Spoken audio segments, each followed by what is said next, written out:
Jake Asman Show will begin shortly. Thanks to all these great Patreon members who help support the show. Get your super chats ready. Jake will be here in just a moment. If you love the New York Jets, this is the place to be.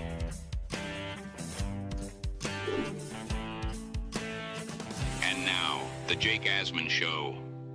Victory Monday. The New York Jets finally have a win. The Mangold Miracle. We'll talk about the win with Joe Benigno in his weekly spot. It's the Jake Asman Show, live on a Monday, and it starts right now.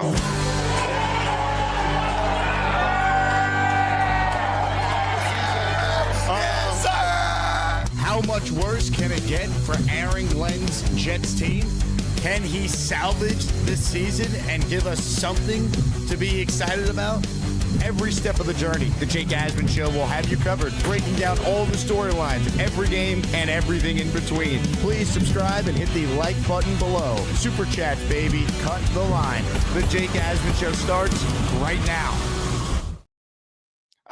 Here we go, Jet fans. Welcome in, everybody. It is the Jake Asman Show. We are presented by FanDuel Sportsbook. The New York Jets have a win, and for the first time this season, we say hello on a Victory Monday to the great Joe Benigno. Joe, a win. I can't believe my eyes. Unbelievable. What a game that was yesterday. God knows nobody saw that coming. First of all, a couple things. First of all, let me say, great line, the Mangold Miracle. I actually used that as the name of my podcast today. So I mentioned you. I gave you credit. I gave the great Jake Asman credit for that because that's a great name. And I think that Nick had something to do with that victory yesterday. I really do. You know, I want to say this, though, as well. If you think that Woody Johnson's comments during the week did not light a fire, not just under Justin Fields, but under the entire football team, think again. And I don't know if Woody, said that thinking that might happen. I don't know. I don't want to give him credit. I don't want to say he's not smart enough, but, on a football sense, is he really smart enough for that? I don't know. But there's no doubt in my mind that the attitude of this football team changed when he made those statements. No doubt in my mind. Completely agree. I mean, he's a master motivator, Woody There Johnson. you go. He went to Parcells. Yeah. Just kill the quarterback and we're good to go. He was on to something. If they could just complete a pass, he was right. It looked pretty good yesterday. I mean, 39 points, and it's not like, the defense scored a touchdown or the special team scored a touchdown or set them up with short fields. I mean, Joe, they scored 23 points in the fourth quarter alone yesterday? I mean, it was unbelievable. 500 yards of offense, the most yards they've had in a game since the Mike White game against the Bengals in 2021. Just a crazy game. And I'm with you, man. Maybe there was that higher power, Nick Mangold looking over it, because none of it makes any sense, but it's just nice to win one because, man, did this team need a win in the worst way. Yeah, and I know that Fields was great and Breece was great. And by the way, you're not trading. Let's get this out of the way right now. You're not trading Breece Hall. What are you going to do? You're going to trade him for some fourth-round draft choice and then watch him go to Kansas City or Pittsburgh or one of these teams and be the second coming of Saquon all the way to the Hall of Fame? No, you're not doing that. You know what you're going to do? You're going to keep Breece Hall going forward, just like the guys on the postgame show said yesterday. You're going to be looking for a guy like him again. You keep him, you try to pay him in the offseason. If you can't, you put the franchise tag on him. That's exactly what you do. And the franchise number for running backs is it's not like a quarterback or a pass rusher or a left tackle. It's a prohibitive number, an easy number to control. That's what you do. You don't dump Breece Hall for nothing. And that's basically what they would be doing. So you keep him going forward. They better not freaking trade him. I don't think they will. I think that, look, it's obvious Glenn, this team, he has not lost his football team at all. Obvious by what you saw in the locker room after the game. But it would be sending a terrible message to this football team to trade Breece Hall after the kid has his best game of his career. You know what I mean? You just can't do that. And And this idea that you're getting something significant back for him, no, you're not. You don't make that deal. Completely agree. Because here's the bottom line, right?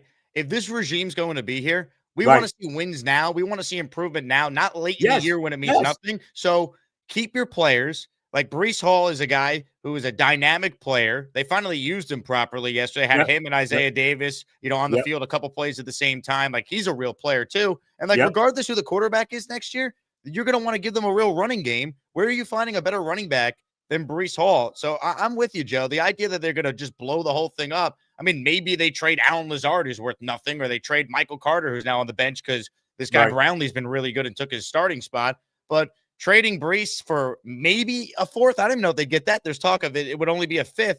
I'm not doing it, man. I wouldn't do it. No, there's no way I'm doing that. That would be a ridiculous trade, no doubt about it. But as great as everybody was yesterday in this game, like I said, Fields and Hall and Davis and even how about this Isaiah Williams yesterday? I mean, he had a huge game. He did. Returning kicks. He caught 3 big passes in the game. He had that reverse for about 25 yards. Tyler Johnson was good, man. He caught that touchdown with Fields throwing it on a 4th down, no less, with a defensive player right in his face. But the stars of the game yesterday was the offensive line. They were fabulous yesterday. Fabulous. Fields didn't get touched at all in this game. Had plenty of time to throw. The running game, 254 yards on the ground. No. The offensive line was the real star of the game yesterday. And if we're going to see that going forward from them, then we really got something to talk about with that group. So I want to give them all the props. To me, they were the biggest stars of the game yesterday, the offensive line. Totally agree. And I'll say this for Aaron Glenn, who you and I have rightfully and many Jet fans been critical of. You're right. They clearly are playing for him. I do think, to your point, the Woody comments kind of galvanized the group, and it's a good job by Glenn to get them to stay locked in and ready to compete, because it would have been very easy for them to check out of this game, knowing the bye week is next week, all this talk about guys being traded, the owner's comments, and you're down in this game 10-0 and 17-3, and they came back, and that's so unlike what we have seen from this team all year. So maybe it was just this one outlier game. We'll see. But, man, you got to start somewhere, and at least we have something to hold on to hope that maybe things could start to change, because, in all likelihood, these guys are going to be here. So you want them to show you something, to give you something to feel better about where this team is headed going forward. And I want to win games now. I mean, look, there's no reason not to. I mean, look, they're still going to get a high draft choice. This team's not going to make a run and go to the play, finish 10-7 or 9-8. I mean, that's not happening. But there's no reason this team can't go, let's say, 5-4 the rest of the year. You got a Cleveland team that's very beatable, got killed by the Patriots yesterday. Oh, the freaking Patriots, right? You got that game coming up. You got the Saints coming up. You got Atlanta at home. They're not great. They got hammered yesterday. Who killed them yesterday? Miami killed them yesterday, yeah. Right? You got Miami coming in. I mean, there's games you can win here. I mean, and I want to see some wins, bro. Maybe we'll all go to the Cleveland game and get a freaking win. They got a rookie quarterback they're starting. I know they got a good defense. There's no reason we can't win that game. So I want to see some wins now, bro, going forward the rest of the year. Give me a 6-11 and with some hope going into next year. Let's right or wrong. I'm with you, because people will say, "Oh, we need the quarterback." Well, there's a bunch of guys coming out, right? And how many times do we have to do the exercise where you could find quarterbacks that aren't the number 1 pick in the draft? The last 10 number 1 picks in the draft at the quarterback spot, they have a combined 0 Super Bowls. Only 2 of them have even been to the Super Bowl. And let's be honest, when you look at some of the guys that have had success, they're not even having success on the teams that drafted them. In the case of Goff or Baker Mayfield, I'm so tired of hearing about, you need the number 1 pick to find a quarterback. More times than not, the best quarterbacks in each draft class aren't even picked in the top 2. Yeah, and even Trevor Lawrence. Everybody, we get, when we didn't get Trevor Lawrence in 2020 with that win over the Rams, everybody gets crazy about. He hasn't been so freaking good. He's okay. There's still room for him to get better, but it's not like he's been, Patrick Mahomes. Let's be real about it. So I want to win some games. There's no doubt about it. And I'm not honestly, I wouldn't trade anybody. The one guy I got to tell you, the defense stunk. Let's be honest about this. Let's get some negatives in here too from yesterday. Okay. The defense was terrible yesterday. The pass rush was non-existent. Finally, they got a big sack actually late in the game by Will McDonald to get off the field on a 3rd down, but they didn't get near the quarterback. You know, we talk about Sauce Gardner being overrated. How about Quinnen Williams? I mean, how about this guy? The only thing, he had 1 assist on a tackle yesterday. That was it. 3rd and 4, he jumps offside to give them a 1st down. He had a bad game. Yep. Right? That led to points in the game. I think they got a touchdown after that. I think they did. I get lost in it sometime a little bit. But how about this guy making a play like Dexter Lawrence of the Giants? You know, remember that play Dexter Lawrence made a couple weeks ago against the Chargers when he batted the ball in the air, intercepted it, and went for about 40 yards. Do we ever see Quinnen Williams make a play like that? The answer is no. So I'm sick and tired. The defensive line stunk yesterday. The defense stunk. I give the secondary credit, though, man. These guys, these young guys, Malachi Moore, you mentioned Brownlee. I know David Thomas got beat on that touchdown to Higgins. I get all of that. But they did a pretty good job keeping Jamar Chase from killing him. He caught a lot of passes, but a lot of stuff was underneath. You know, so I give him some credit, and that was with no pass rush at all. I mean, Flacco had all day to throw. So, the defense has got to get better than they played yesterday. And look, the 2 games where they gave up only 13 points, please, Carolina's offense stinks. And let's be honest, the game against the Broncos mailed that game in. And they really did. It's an outlier game. When you go to London, they were coming off the high of the Eagle win. Like, things happen. 100%. 100%. They got to show more. I'm with you. I'll say this, though. The play that Higgins had where he beat Thomas, he was apparently supposed to have some safety help there from Malachi Moore. So, look, you're playing rookies. They're going to make mistakes. But I'm with you, man. You hold Higgins and Jamar Chase without any semblance of a pass rush to under 100 yards receiving. You did what you had to do, especially without Sauce Gardner, of course, being out there. You see his value when he's not there because all of a sudden, look at the amount of points. But they missed so many tackles yesterday. So, they got bailed out by great offense, which is rare. But you're right. The one thing I'll say for the defense, though, Joe, when they finally needed to get stops late in the game, they actually did. And how many times have we seen the Jets play well defensively where they don't get the big stop? So at least they finally got it when they had to get it. And let's be honest, and you know this, and I think every Jet fan, you were at the watch party, I'm sure everybody felt this. When they scored the touchdown with 1:50 to go and Cincinnati had all their timeouts left, we all thought, okay, 41-39 Bengals, right? Everybody thought they're going to go down the field, kick the game-winning field goal. We're going to lose again. The defense stopped them when they had to. Sherwood made a big play. Brownlee made a big play on the 4th down. So give them credit. With the game on the line, they actually got to stop, which, I think every Jet fan was shocked to see, to be very honest. 100%. What do you think the win says, if anything, about Aaron Glenn, that despite everything that happened this week, Woody's comments, that he was able to still find a way to get this first win going into the bye? Well, let's see what happens going forward. I mean, there were some decisions in this game that bothered me.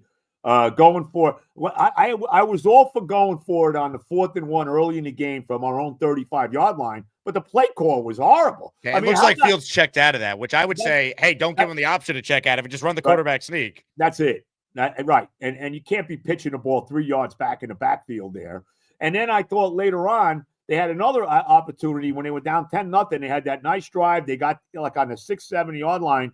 It was 4th and 1 again, and he kicked the field goal. Go for it. Go for it. Let Fields do a quarterback sneak there. So that bothered me. But they hit a bunch of 4th downs in this game, including the one I mentioned for the touchdown to Tyler Johnson. And how about the two-point conversions? I'm reading the paper today. Those were nobody said anything about them in what I read in the Post today. Do you understand why they do it, though? Do you get why the analytics tell you to go for it? You get the analytics. Yeah. But how about the play? First of all, at 31-22, I'm like, what are you doing going for 2? If you don't get it here, you're still down 2 scores. And even on the other one, when they were down 38-30, right? When Hall scored that crazy touchdown where he tiptoed down the sideline, I mean, just kick the extra point. You're down 7. He went for it and got it. But on both of those plays, huge plays by the quarterback, right? The first one, he was under pressure. He got away from the pressure and was able to run it in. And the second one, he's going down as he makes the throw to Isaiah Davis, who initially they called it incomplete. When you saw the replay, you saw he caught it, And then when you saw the next replay, you saw that the ball really, because all you got to do is have a tip of the ball touch that goal line. Yep. And it did. And I thought and those were, they don't win the game without those two-point conversions. And that, I got to give him credit for that. I got to give Glenn credit for having the balls to do it when he did it, because I disagreed with doing it both times. And Fields made tremendous plays on both of those. Not enough made about those two-point conversions, bro. I agree. Also, I thought another really underrated moment in this game was the 4th and 1 when they went for it, and they ran a really good play call where they kept Jeremy Ruckert, and it looked like he was going to be a blocker, but then he comes out, and he goes to like 25 yards. Yeah, on 4th and 1. And I don't know if you noticed this, but this was pointed out last night by people who break down film on social media. That was the play that the Lions used against the Jets that Ben Johnson called when the Jets lost to the Lions on the 4th and 1. Yeah, that was the same play with the backup tight end, same exact scenario. So Tanner Engstrand, I thought, called a really good game. There's guys, and even when they weren't scoring points, like I have a film guy every week on Joe, and you see stuff online. There's guys open. So I've been down on Engstrand because how could you not? They're not scoring any points. But when you go back and watch it sometimes, like there's guys being schemed open. I think he's learning, and he hasn't been terrible for a first-year offensive coordinator without, a ton of weapons besides Garrett, who didn't play, and a quarterback that we know in Justin Fields. He's either really good or he's terrible. There doesn't seem to be an in-between. And it's funny because, let's be honest. Never did we think we were winning this game, even at the end, as I said, because we all thought they were going to go down and kick the game-winning field goal. But the play, I thought this was a typical Jet defensive play, okay? And I thought we were dead after this. 3rd and 12, and they let Flacco run for 13 yards on the first down. Michael Clemens freaking misses. So he stinks, Michael Clemens. The worst. I mean, oh, my God. He's the one guy with a shot at Flacco. How do you allow Joe Flacco? I mean, okay. All right. I mean, come on. This is not Patrick Mahomes. This is not even Fields. How do you allow Joe Flacco to run for 13 yards on a 3rd and 12? I mean, you just can't have that happen. You just can't. But they overcame that too. Somehow they overcame that too. They overcame it, and you could tell it meant a lot to Fields. I don't know if you caught any of his press conference. Oh, I did. He was emotional. No matter how you feel about the guy, he's classy. I thought he handled this week really very well. Much so. And how about the fact, I didn't realize this, and this is also a big plus for him, what a religious guy this guy is. Yeah. I mean, he became very religious. He's talked about. Yeah, he mentioned God a million times. He was in his closet on the floor crying. I mean, that's something to actually give that out to the world that happened. So give him credit. He's obviously the quarterback going forward, and I want to see more of what we saw. Again, to me, it all comes down to this offensive line, bro. If this offensive line is going to play like they did yesterday, then we got something going here a little bit. Then Justin Fields, at least for the rest of the year, can be an effective quarterback. I mean, we saw it yesterday. And I think the big thing too, right? Regardless who the quarterback is next year, a lot of these offensive line guys, some of the pieces we're talking about that played a big role, they're going to be here. So you want them to play well, get the experience of learning how to win. And, in the case of the offensive line, here's some numbers for you, Joe. Like they all were great yesterday. I mean, including Tippmann, who will be here, Olu and Armand each had arguably the best games of their careers collectively. And I think once Fields started to get some confidence, you saw what he could do. He looked like a shot player the last couple of weeks. I really think the throw that he made in the first half to Tyler Johnson, where he actually threw with some anticipation. On 4th down. And he had a guy in his face as he threw it, too. Like, once he kind of just, I don't know, maybe he just let it rip. He said, I'm just going to take a chance to give my guy a chance to actually make a play, and it worked. He got confidence, and then you saw a different player the rest of the way. That, to me, was the moment when it really clicked for him. And then, okay, here we go. We got a guy who's playing as well as he played for the first time since week 1. I mean, it's the first time they scored a first-half touchdown since the Steelers game. Unbelievable. They go 2 games without scoring a touchdown, and he put 39 on the board yesterday. And again, I know that the Bengal defense is, it's not the 2000 Ravens. I mean, I get it, but still, I mean, and you know what? And here's something that he's got to be bothered by. And this is so. I mean, you look at the games this year. I mean, how many games? I mean, the Steeler game, the Tampa Bay game, the Denver game in London. Last week against the Panthers. I mean, all these games were they got blown out in 2 games, Dallas and Buffalo. Outside of that, every game they played, they were in the game. and even Miami, that game too. I mean, these games were all winnable games, all of them. So that kind of, but let's win games now. Like I said, give me 5. Go finish 5-4 over the last 9 games. That's what I want. That's the number I want to see, bro. I'm with you because, ultimately, when you look at this team, like that was what was so agonizing because we've seen bad Jets teams before. This team shouldn't be as bad as what the record was. Like they were a couple wins away from just being like your normal bad Jets team. And that's what was so crazy. It's like this team actually has some players on it. They actually have some talent. And it felt like the coaching was just horrendous and give them credit because they finally found a way to get a win. But to your point, now they got to go beat Cleveland at home. Like, yeah, of course. Show us something. Like it can't just be one outlier win and Aaron Glenn's awesome now and we have our coach. Go out there, beat the Browns. Don't get embarrassed when you're playing New England on a short week on Thursday night because to your point, you brought up some of the games, a lot of winnable games down the stretch here. And if you're actually headed in the right direction, you're going to start to show some improvement here. And the one thing Saleh never could do was win after the bye or win when he had more time to prepare. Like here's another litmus test in 2 weeks against the Browns. Go out and show us something. I was just going to say, I'm with you 100%. Let me see Aaron Glenn have this team ready to go after the bye, okay? Because you're right. I mean, we never win after the bye. I don't care who the coach is. I want to see this team ready to play football for that Brown game, all right? I don't want to see them come out flat. I want to see them flying around like they were yesterday. You're right. That's going to be a big test of Glenn as well. How do they come back after this bye? 100%, bro. Joe, some other quick hitters for you.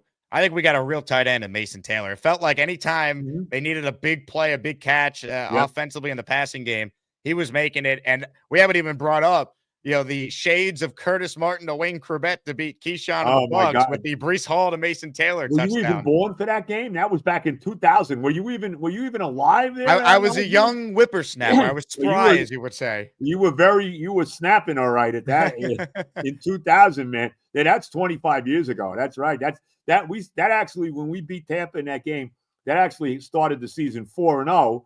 And then Al Groh, of course, eventually we were 9-4, and then he collapsed as we lost the last 3 games of the year, including that disaster in Baltimore. I don't want to get into that disaster. And then, of course, Al Groh couldn't wait to go to his alma mater, Virginia, to be the coach. So, but it actually worked out. We wound up with Herman after that. So he was pretty good. What were you thinking in like real time as you see Breece running and then he looks like he's going to just take off? Well, he sold it well and then he's throwing. Did you have any faith that it was going to be a completed pass in real time? Not at all, especially when he pump faked it. But a great catch by Taylor. And you're right about Taylor. And he also made a big third down conversion late in the game. I think it was on that drive. Wasn't it right before that touchdown? I think so. We caught that third, I think it was like 3rd and 2. It was a big catch for the first down. And how about the fact, and I thought this was interesting too. We watch all these games. We got, our defense, we got, there's receivers open all over the place against our defense. Well, we saw that yesterday. These guys were open yesterday.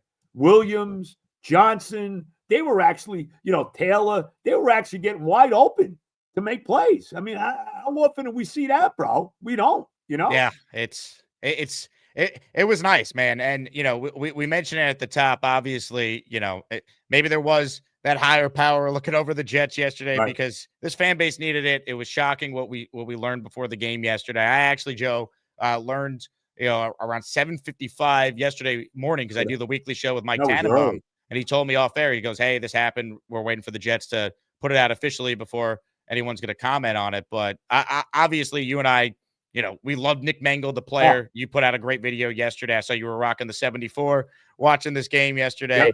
Yep. Give us your thoughts on Nick Mangold and obviously his legacy as a New York Jet.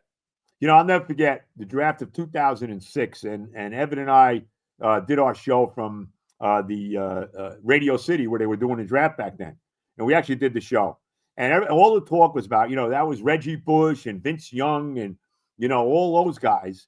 And so we're sitting there, and the Jets have the 4th pick in the draft, and they take DeBrickashaw Ferguson with the 4th pick in the draft. I'm like, really? And they're left tackle. And then they got another late first-round pick, and they take Mangold, of course, the center out of Ohio State. That turned out to be one of the greatest drafts in the history of the franchise. And maybe the best first round we ever had. We had our offensive line solidified for 10 years with Brick and Nick. We really did. And Ferguson played every game of his career. He played 10 years, played every game. I think maybe he missed one play in 10 years. It was a trick play, too. Revis was at the left tackle on the play.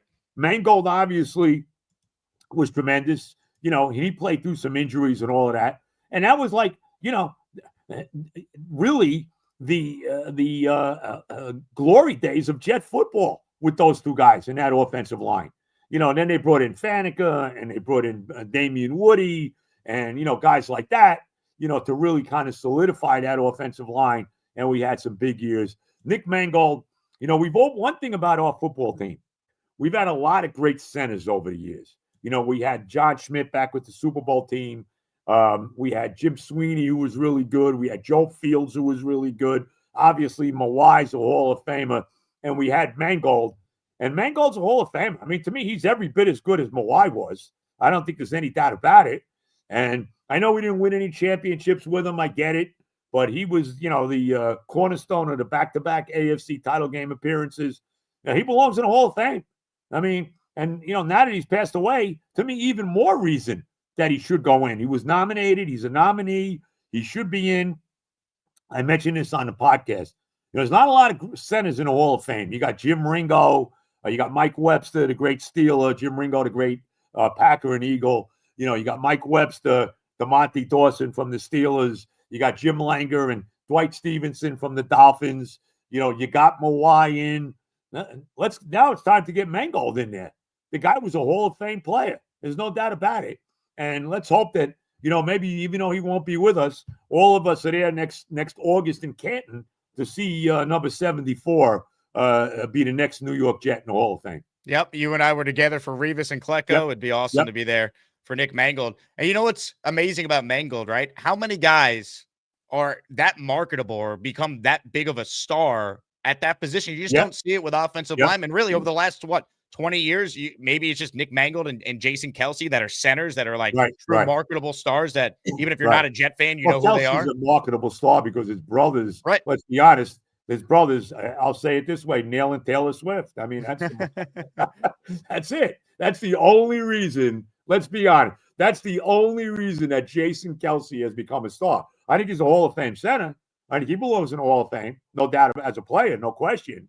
But that's the reason he's become this marketable star, It's just crazy because it was, a week and a half ago, he had the announcement that he was seeking, a donor for the kidney issues he's dealing with. And life is short, man. I mean, that was tough. I don't know if you saw Rex Ryan on Sunday Countdown.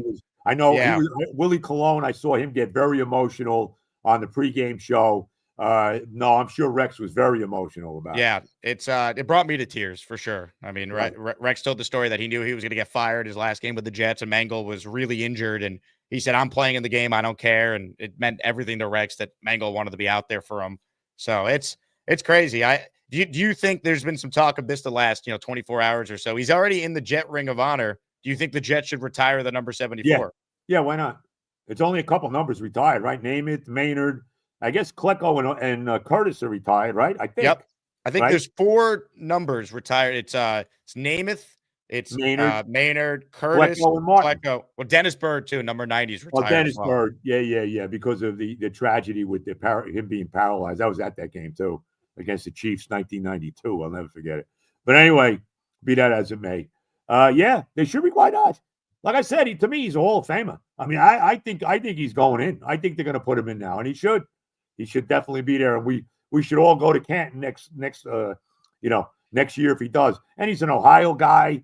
He grew up in that area. I thought that was also interesting yesterday. So grew up not too far from Cincinnati, and they get the win in Cincinnati. So that's right. And you got another Ohio team in the next game. So let's keep it going.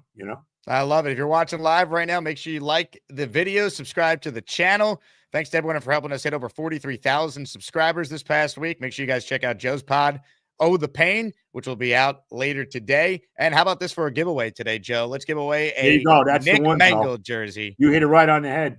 That's the good one too. That's the Mitchell and Ness version too. The throwback they call it. Isn't it crazy? This is considered a throwback already. Yeah, no. Well, it is. It is. It is.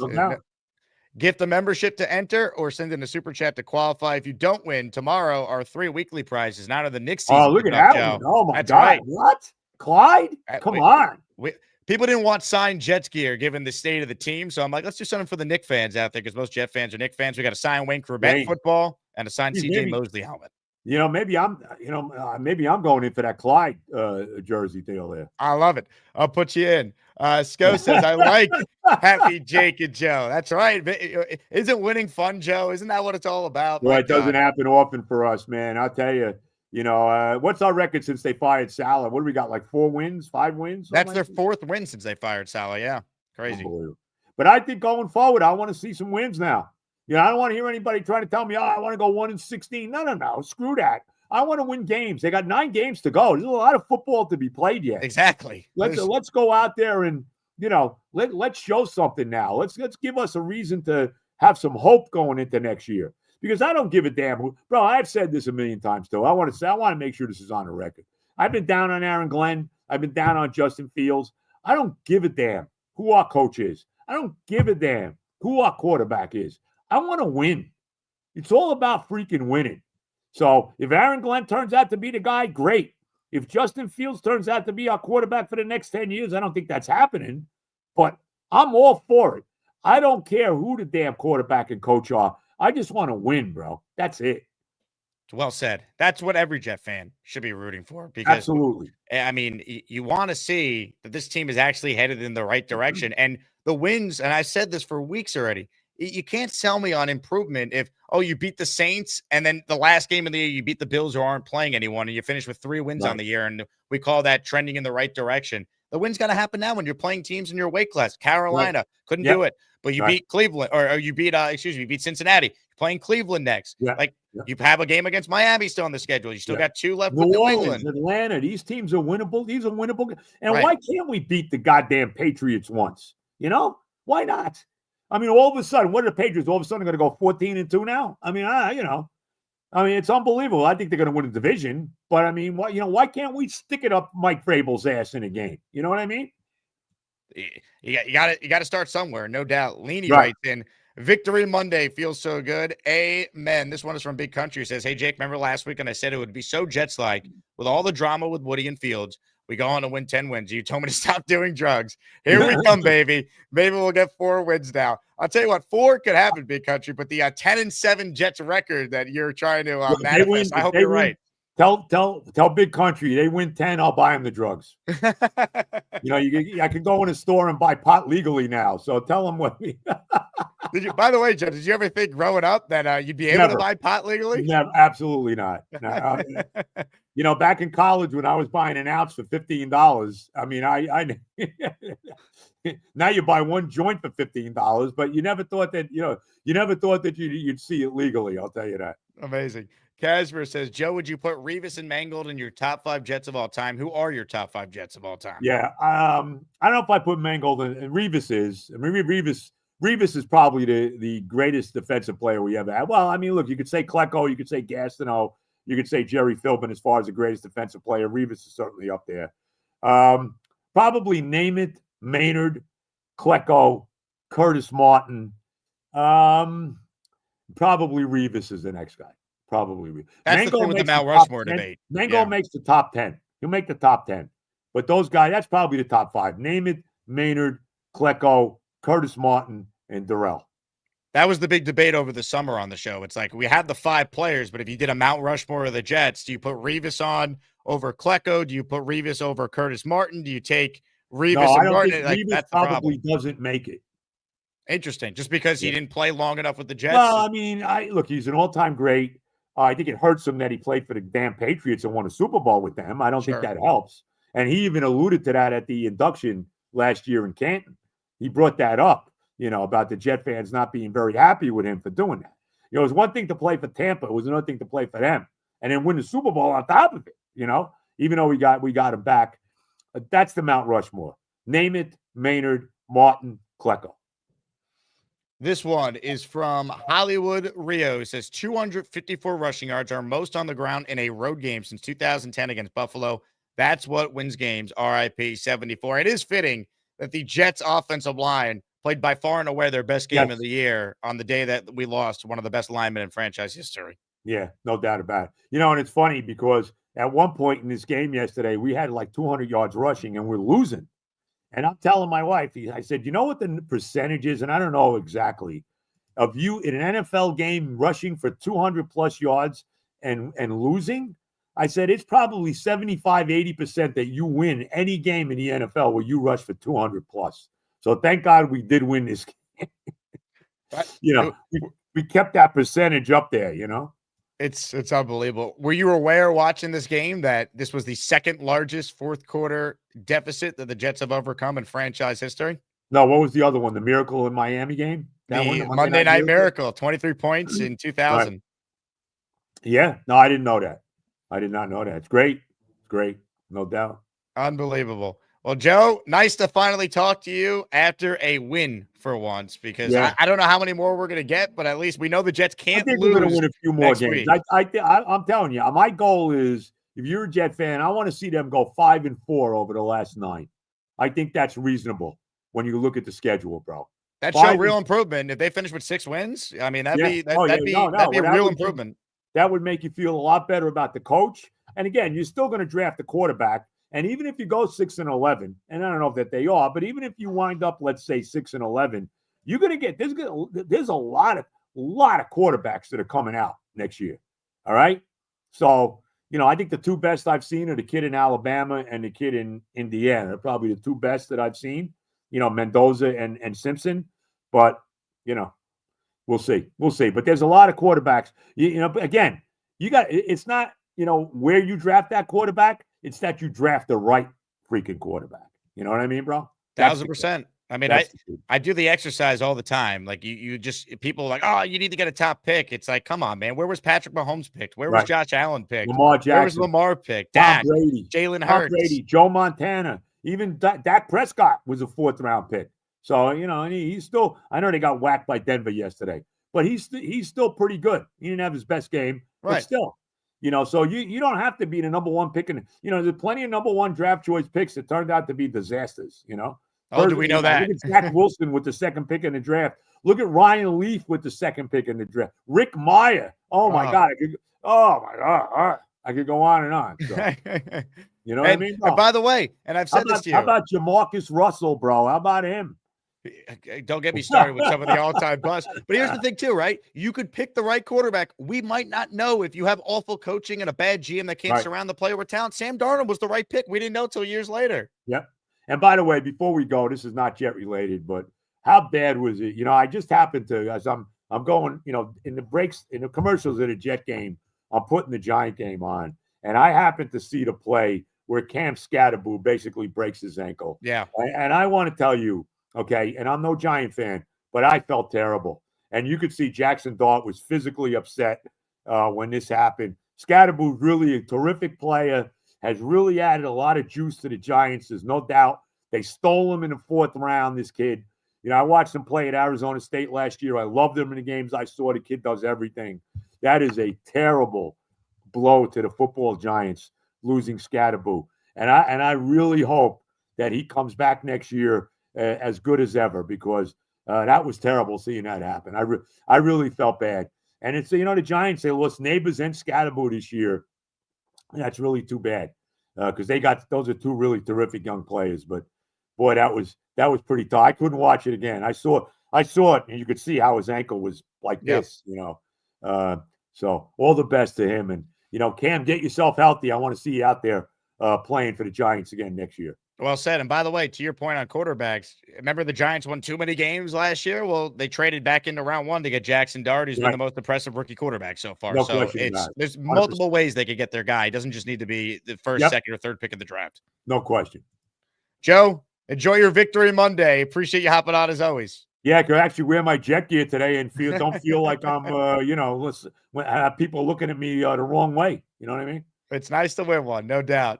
Yeah. All the love, Joe. All right, bro. God bless. Great talking to you. I guess not next week, right? We'll pass on next week. Unless the Jets, do something crazy during the bye week, maybe a big trade or something. But they better not. They better not trade Breece Hall. I'll tell you. And maybe they'll actually be favored this week against the bye. How about that?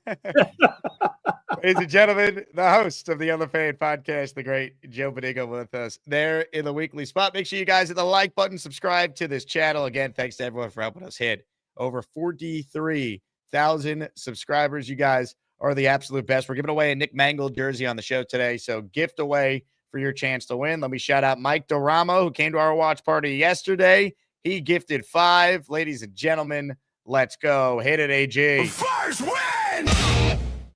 Jets on the board in the Aaron Glenn era. It almost took till November to get the first win. Thank God it did not take that long. A couple super chats here. This one is from Matthew Gordon, who says, great win on Sunday. Let's hope AG and company can keep the positive momentum going. RIP to Nick Mangold, absolute legend on and off the field.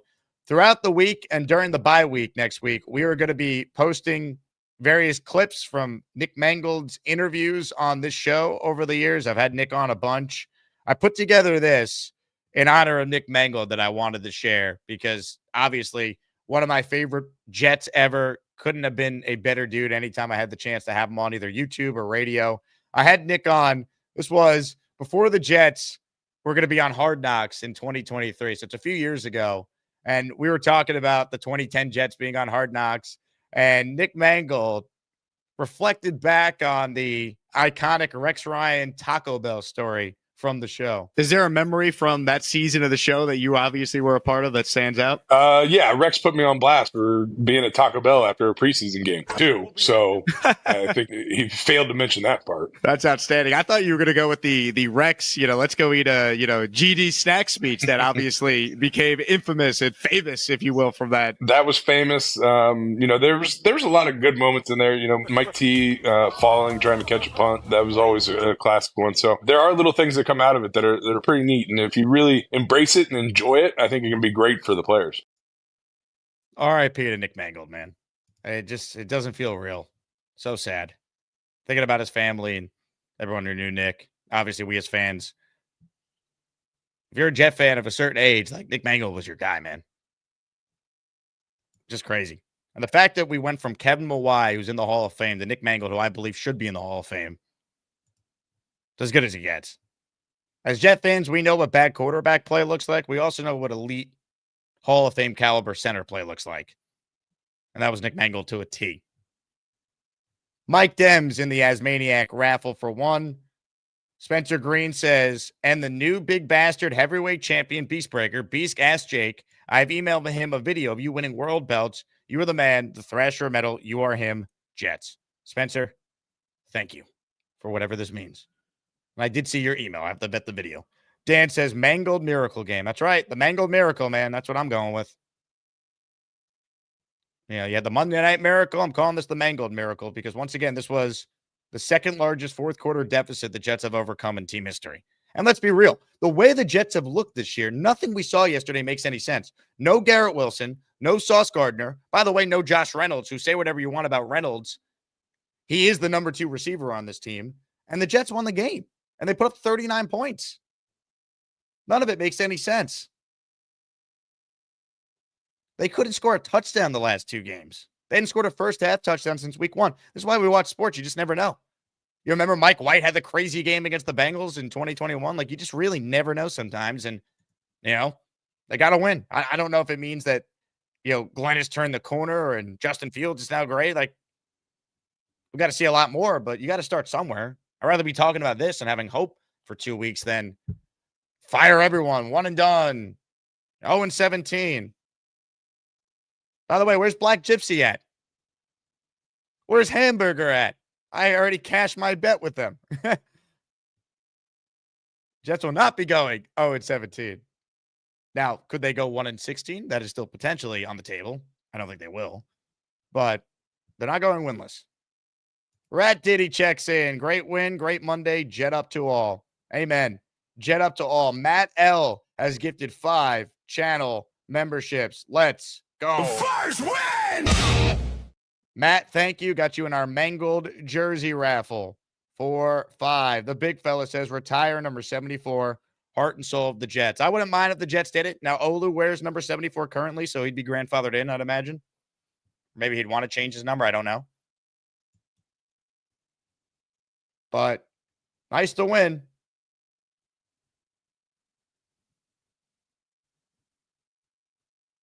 Nice to win. And the building itself, like the Jet building, needed a win. You don't want to be winless going into a bye. You got no hope at that point. It's a tough environment to live in. And it's an even more impressive win because of what the clueless owner said. If we can just complete a pass, it would look good. Unless this was part of Woody Johnson's master plan. I am told he put this in Justin Fields' locker. So we had to look at it all week for additional motivation. Unbelievable. Comments, questions, super chats. They cut the line. Again, I want to thank the audience. You guys make it possible. Thank you to everyone who came out to our epic raffle party, epic watch party that did have an epic halftime raffle. So much fun watching this game yesterday with all the Jet fans who showed up and showed out. And man, is it nice to get a win. I don't know how many more we're going to get. That's to be determined. But a win is a win. And everyone who came out yesterday, hell yeah.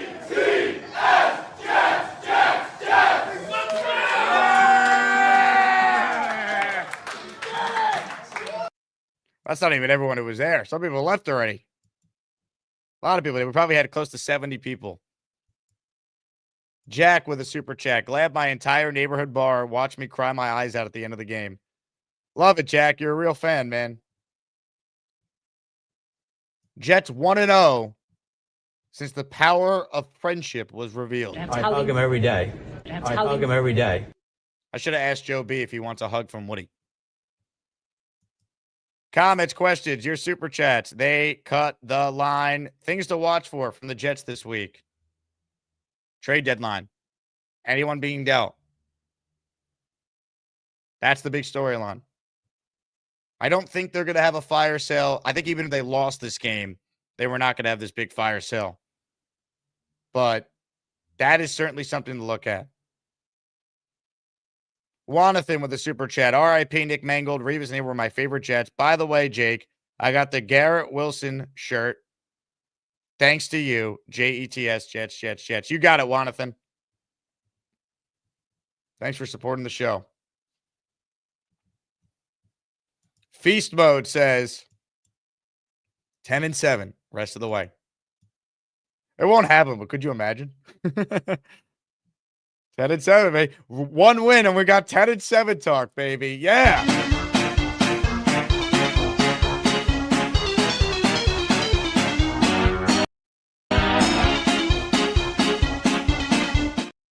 One win, baby.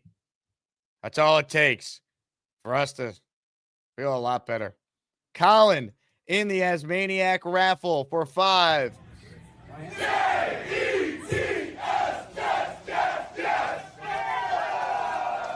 Hell yeah. Let's go. John says, if we play the Bengals every week, yeah, it's possible.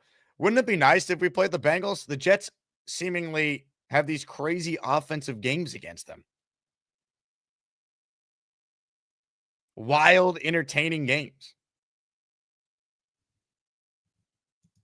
McCarthy, Ryan, that's our guy, Ryan McCarthy. He's in the raffle for 5. Hit it, Beast. Dippy, go. Big fella says, put me in the raffle. Big fella, you are in the raffle. Let's go.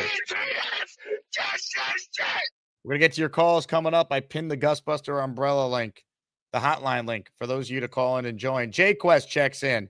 He says, I need Chef Kevin's son back on. Taught the team how to run block. Congrats and good luck to Kevin and his son on their championship game next week. Hey, good luck to Chef Kevin and his son on their football team's upcoming championship game. Hope they get a W. Ladies and gentlemen, we've been asking where this guy has been. And he has called in, and I'm excited to hear from him. Ladies and gentlemen, it is time right now to say hello to... It's time for another V-Man call. Hopefully he no sleeping. Adios mio. Hey, what's up, Jake? V-Man, where have you been? Well, I'll tell you what.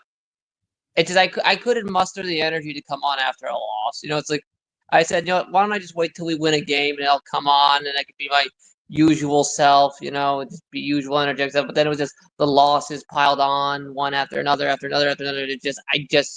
I just couldn't muster the energy to come on. Just really. So you needed a win to call in, but now we have you. So are you feeling, or have your spirits been lifted by the Jet getting victory yesterday? Yeah, no, it was a good victory. Yeah, no, I'm happy the Jets won. It's obviously sad to hear about Nick Mangold. It's an unfortunate thing. Sad because no one knows when their time comes, and it's tragic it's tragic to see someone be taken away at such a young age, especially when you have young children. That is the travesty. Thinking about his daughter. Thinking about that, like the moments that she's never gonna get. Like think about that, walking down the aisle. That's a moment she'll never get. It's absolutely tragic. Yeah, I mean, there's no words to describe how terrible it is, and it's just it's shocking. They got to slap 74 in their helmets for the rest of the season. I think they should definitely do that. I think it's a great idea. Yeah, no, they got to do that. And they got to do a jersey retirement. They got to pull out the works because this is a player who put his heart and soul into the Jets, even to the last of his days.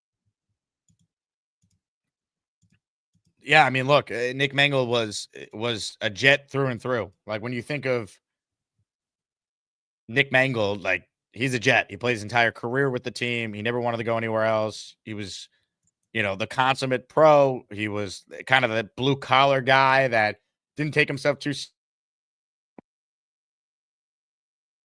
The back page headline of the New York Post today nailed it. It's not loading for me. I can't. I can see it. Did it load? Is it there? Yeah. Okay, hold on. I'm having some tech issues here. Yeah. There we go. There it is. Yeah. No. So. Yeah. No. Yeah. No. Any other thoughts, B-Man? Well, it's good to see a win. I liked them. I thought the game was I think for the most part was well coached. I agree. That Fields made that mistake on the 4th down, calling out the QB sneak. Just it was a brain fart. I think they played an overall solid game on offense. It's amazing that they actually put up that many points. The defense got a clutch stop when it needed it. It was overall, it was an entertaining game. They won. And I agree that there are a couple games here where a few bounces here and there, and our season outlook would be completely different. But that's in the past. The bye weeks here. Prepare for Cleveland. Win a game out of the bye. And at least finish this season. Showing some fight and scratch a few wins to add on to this. It's the start, V-Man. It's the start. We got to win, and I think we're all rooting for this team to continue to improve and win more games. And improving ultimately needs to be wins, right? We're not spending all show lambasting how awful the defense is again, because if we wanted to, we could easily say, hey, this Jets defense so far has played 8 games, and they've been bad to really bad in 6 of them. We don't need to do that, though, because they won, and it's about winning. And the team had this dramatic comeback. They played hard for their coach. So you could focus on the positives. So that's why they need to keep winning. So you have some belief that things are improving and getting better. Mm-hmm. Now, what are you drinking today in your coffee? A little coquito in there to kind of give you a little extra boost on a Victory Monday? It's not even Christmas, man. I mean, like it's Christmas season in Puerto Rico. They skip straight from Halloween to Christmas. But up here, I got Halloween on the brain. I got the house decorated, got the candy for the kids. I got the. You have the house decorated? Show us the house. Well, no, it's the outside. It's the exterior. I'm not gonna walk outside right now. Why not? Let's see the V-Man home decorated for Halloween. All right. Let me just. I think I speak for the 700 people watching live that they want to see V-Man's home decorations for Halloween. All right. I just got back from work. But if you insist. Come on, V-Man. We'll send you some pumpkin spice rum if you do this for us. Oh, please, nothing pumpkin spice. It's like It's like the one fall thing I don't like. I like the apples for the fall. I hate pumpkin. Not the pumpkin spice stuff. It's just excessive. So I got weird cloth on that. I got a stay away rock that lights up. Got 2 metal jack-o'-lanterns. And then Whoa. That's spooky. yeah, and then there's a fog machine, but I don't put it out until the day of Halloween because it's not water resistant. Wow. I think you might scare some kids coming to your house. Oh, I have done that before. I actually had one year I actually scared a bunch of kids. I was playing like a limp mannequin next to Candy Ball. I popped up and I went to go like walk off the deck. One of them almost tried to tackle me. Really? That's how freaked out they were. They literally went to grab me. I'm like, dude, don't touch the actors. It's like, dude, haunted house rules. Well, V-Man, before you leave, let everyone know, for anyone who's in the Poughkeepsie area who might be trick-or-treating with their children. Well, you mean the Peekskill area. Sorry, the Peekskill area. What type of candy will V-Man be giving away on Halloween? Oh, well, it's a mix. So it's got Starburst, Skittles, Hershey's, Twix, Three Musketeers, Snickers. I can't remember if there's anything else in the bags that I bought, but I think that's the main gist of it. Hell yeah. V-Man, enjoy your Victory Monday. All right. First win! What a return call from V-Man. Couple super chats. They're right back to your calls. Spencer Green says Isaiah Williams is him. He had the mess up Faircat shirt, but he's been excellent since. Re-sign him. He also had the kickoff return fumble. But he looked great yesterday, man. And you know what was crazy? He looked so slow at first when he first started playing for the Jets. He had some bursts yesterday, man. I highlighted him on Twitter because I try to be fair. If I'm critical and someone proves me wrong or has a good game, let's acknowledge it. And I thought Isaiah Williams was excellent yesterday. How about the fact, too, that week 8 across the league, bunch of duds, right? What games were really competitive late in the fourth quarter yesterday? Sunday night ended up being a lopsided affair because the Steelers defense is old and can't stop anyone now. I thought Rodgers was playing pretty well, but it just got out of hand. So that wasn't a good game. By the way, that game was completely tarnished by the jerseys both teams were wearing, especially the Steelers jerseys. Those were grotesque. How do you have Steelers-Packers if you're the NFL and not mandate both teams wear their classic uniforms? Terrible. But all the games yesterday were blowouts for the most part, right? The Jets-Bengals game was the best game of the day by far. Kind of wild. That was a game that people thought would be unwatchable.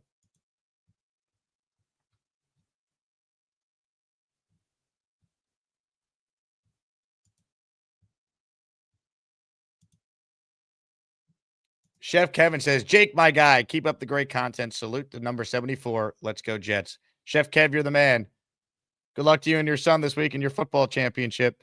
Eli Betts says, Jake, would you trade Quinnen to Jacksonville for Brian Thomas Jr.? Apparently, they're listening to offers on him. I don't see why Jacksonville would do that, though.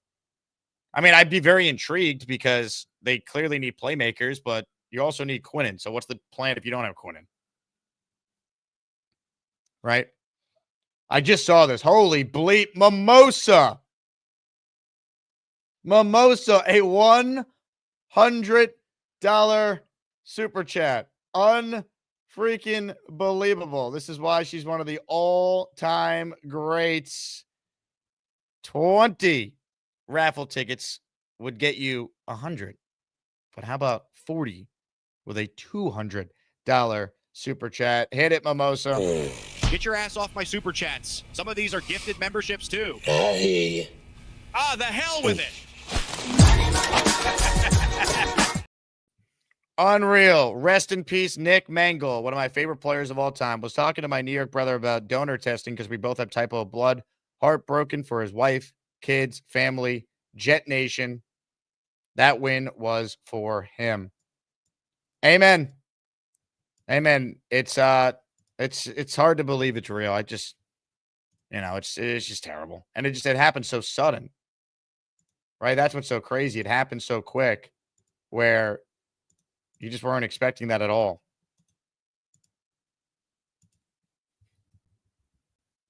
I saw Willie Colon say that he spoke to Nick Mangold a couple weeks ago, and he was in great spirits and felt like they had a pretty good handle on everything, and he was going to be okay as they were trying to find a donor, and then it just, I guess, somehow took a turn for the worst.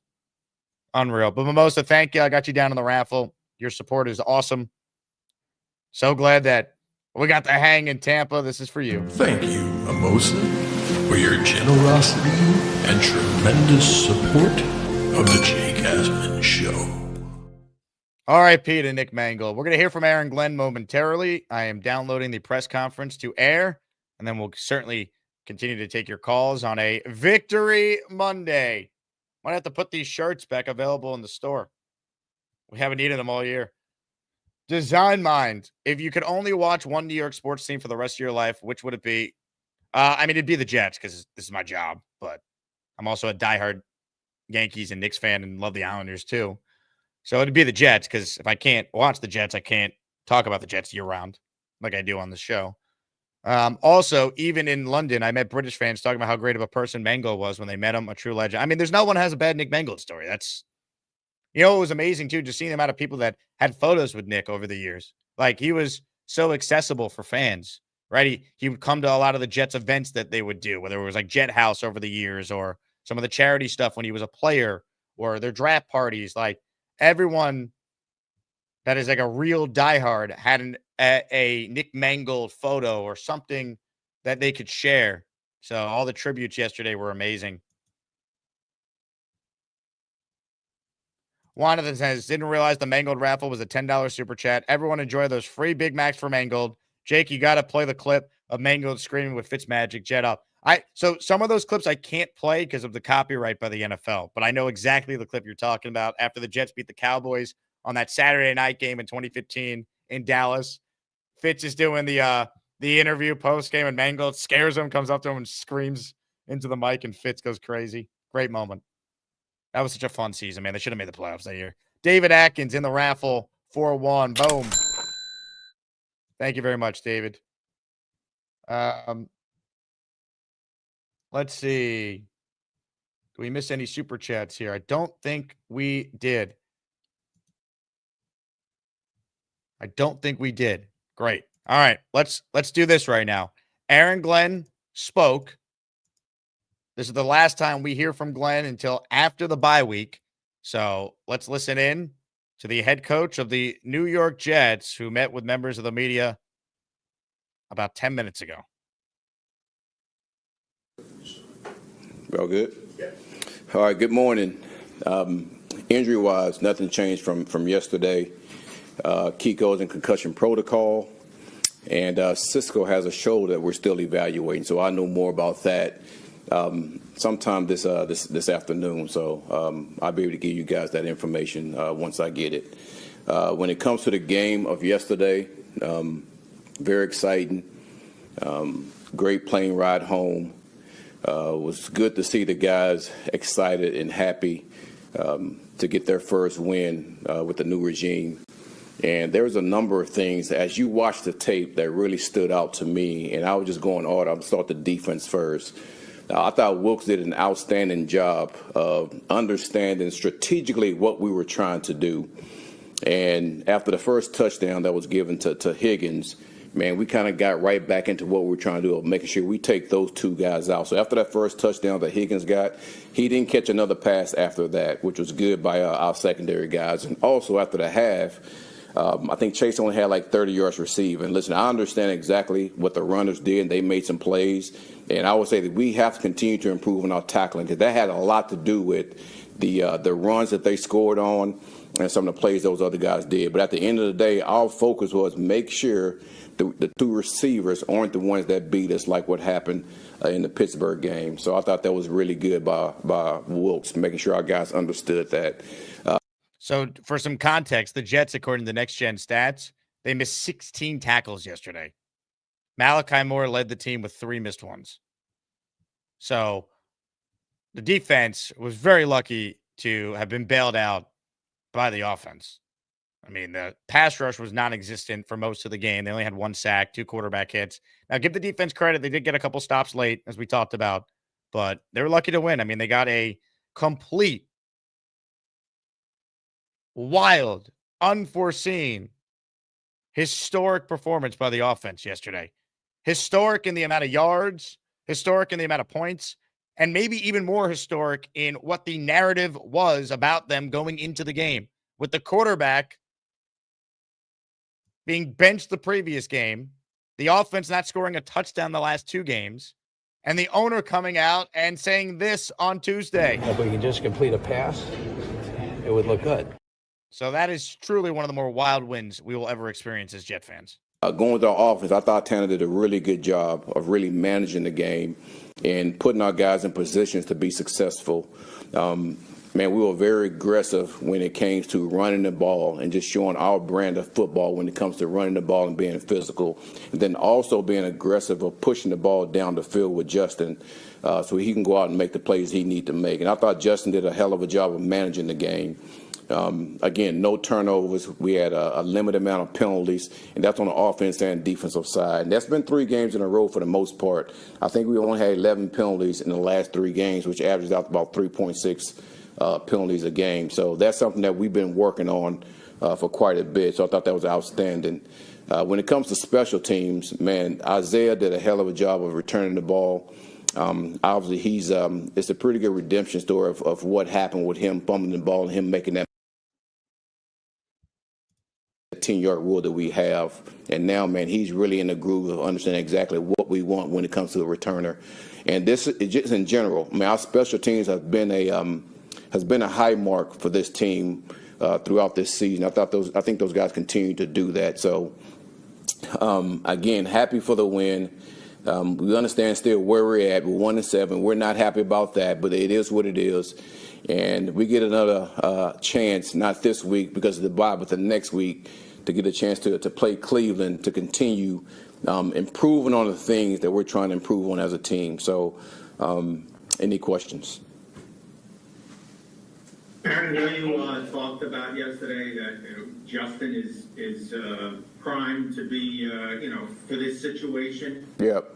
Going back and looking at how he performed, were you impressed at all? Because a lot of guys may not have responded with the poise and the composure that he did this week. Yeah, and just like I said yesterday, his personality, his faith, his family, man, they do a really good job of keeping him grounded and keeping him steady. And, man, there are so many levels to things that he goes through as a person and as a player that, I think sometimes we look at athletes at this magnitude of they're not humans, they're robots. And there's so many things that's attacked at so many different levels on these guys that, man, they're humans and they have feelings. They go through things. But, man, we create these storms for these players, these coaches also, that some people have no idea of what they go through. But they're just like me. They're just like you. They're just like anybody else. They have feelings. They go through things. It just so happened he's such a strong-willed person that he's built to handle things like that. So, yes, I'm proud of him. I'm not shocked. And I expect for him to continue living his life like that. AG, did you see his comments after the game yesterday? He said, I'm going to get vulnerable for a minute here, and he really shared some things that were pretty emotional and how he went through it. And I'm sure, like you've been saying, it's not a surprise to you, like how he's handled things. But did you happen to see those comments from him yesterday, and what did you think? Well, yeah, I did. Here's the point that I think everybody's missing. He was being vulnerable, but he's also teaching. He was teaching everybody out there that, listen, like, we're humans and things happen in our lives. And again, I would say this, there's so much that come at these players that people don't understand. They shoot arrows at all these players, and they don't realize these players are they have feelings. So, and I think that was huge, not only for himself, But for the other athletes out there that's listening to what he's saying, that, man, just it's bigger than football a lot of times. And being able to handle yourself in a way of personality, faith, family, all those things has helped him be the player and the person that he is right now. Is there a sense that the bye week comes at a good time, or would you prefer, to kind of try to deal with the momentum after a win? I'll be honest, and I say, man, I wish we were playing next week. But I do feel like this is a good time for us, because now, man, our focus again, as it's always been, it's been on us. And man, some of the things that we just need to clean up, we're going to go back and we're going to self-scout as far as coaches, and we're going to talk to the players about things, about the good, bad, the ugly, and the solutions also for us moving forward. So there's a good and a bad to it. I mean, obviously, after you get a win, you want to continue going. But I also know that, man, there's some things that we have to reflect on and try to continue to fix. And I understand, man, there's a foundation that we're trying to create, and that is an ongoing process. And we feel good about that. Listen, even though the record's not where it wants to be, we feel good about the foundation that we're trying to set, so we can be a team that's going to win continuously. That's why the next couple weeks here, how they respond after the bye, is so important, because we'll learn a lot about this team. We talked about it with Benigno for those tuning in late. Like, there's a huge litmus test coming up for the Jets. How do they work, or how do they handle extra time to prepare for a team? Do they come out flat? Are they ready to go? You're at home against the Browns. You're probably going to be a favorite in that game. They're starting a rookie quarterback. You got to win that game. They haven't won a home game yet this year. Like, that's a game you have to win. Otherwise, like, what did you really do against the Bengals? You had this great outlier win where the defense was terrible, but Justin Fields had this historic performance out of nowhere. You honored Nick Mangold, got this great win, but, like, did you do anything if you don't build on it? So that's the next challenge. That's the next step for the Jets. You give them tremendous credit for getting this first win. The goal is to win. They won. All we want to see is wins, not moral victories, actual victories. But that's like the next step now. Glenn said that they're going to talk about things they need to improve on and get better, and solutions to how to get better during this bye week. Let's see, right? We want to see a team that shows real improvement.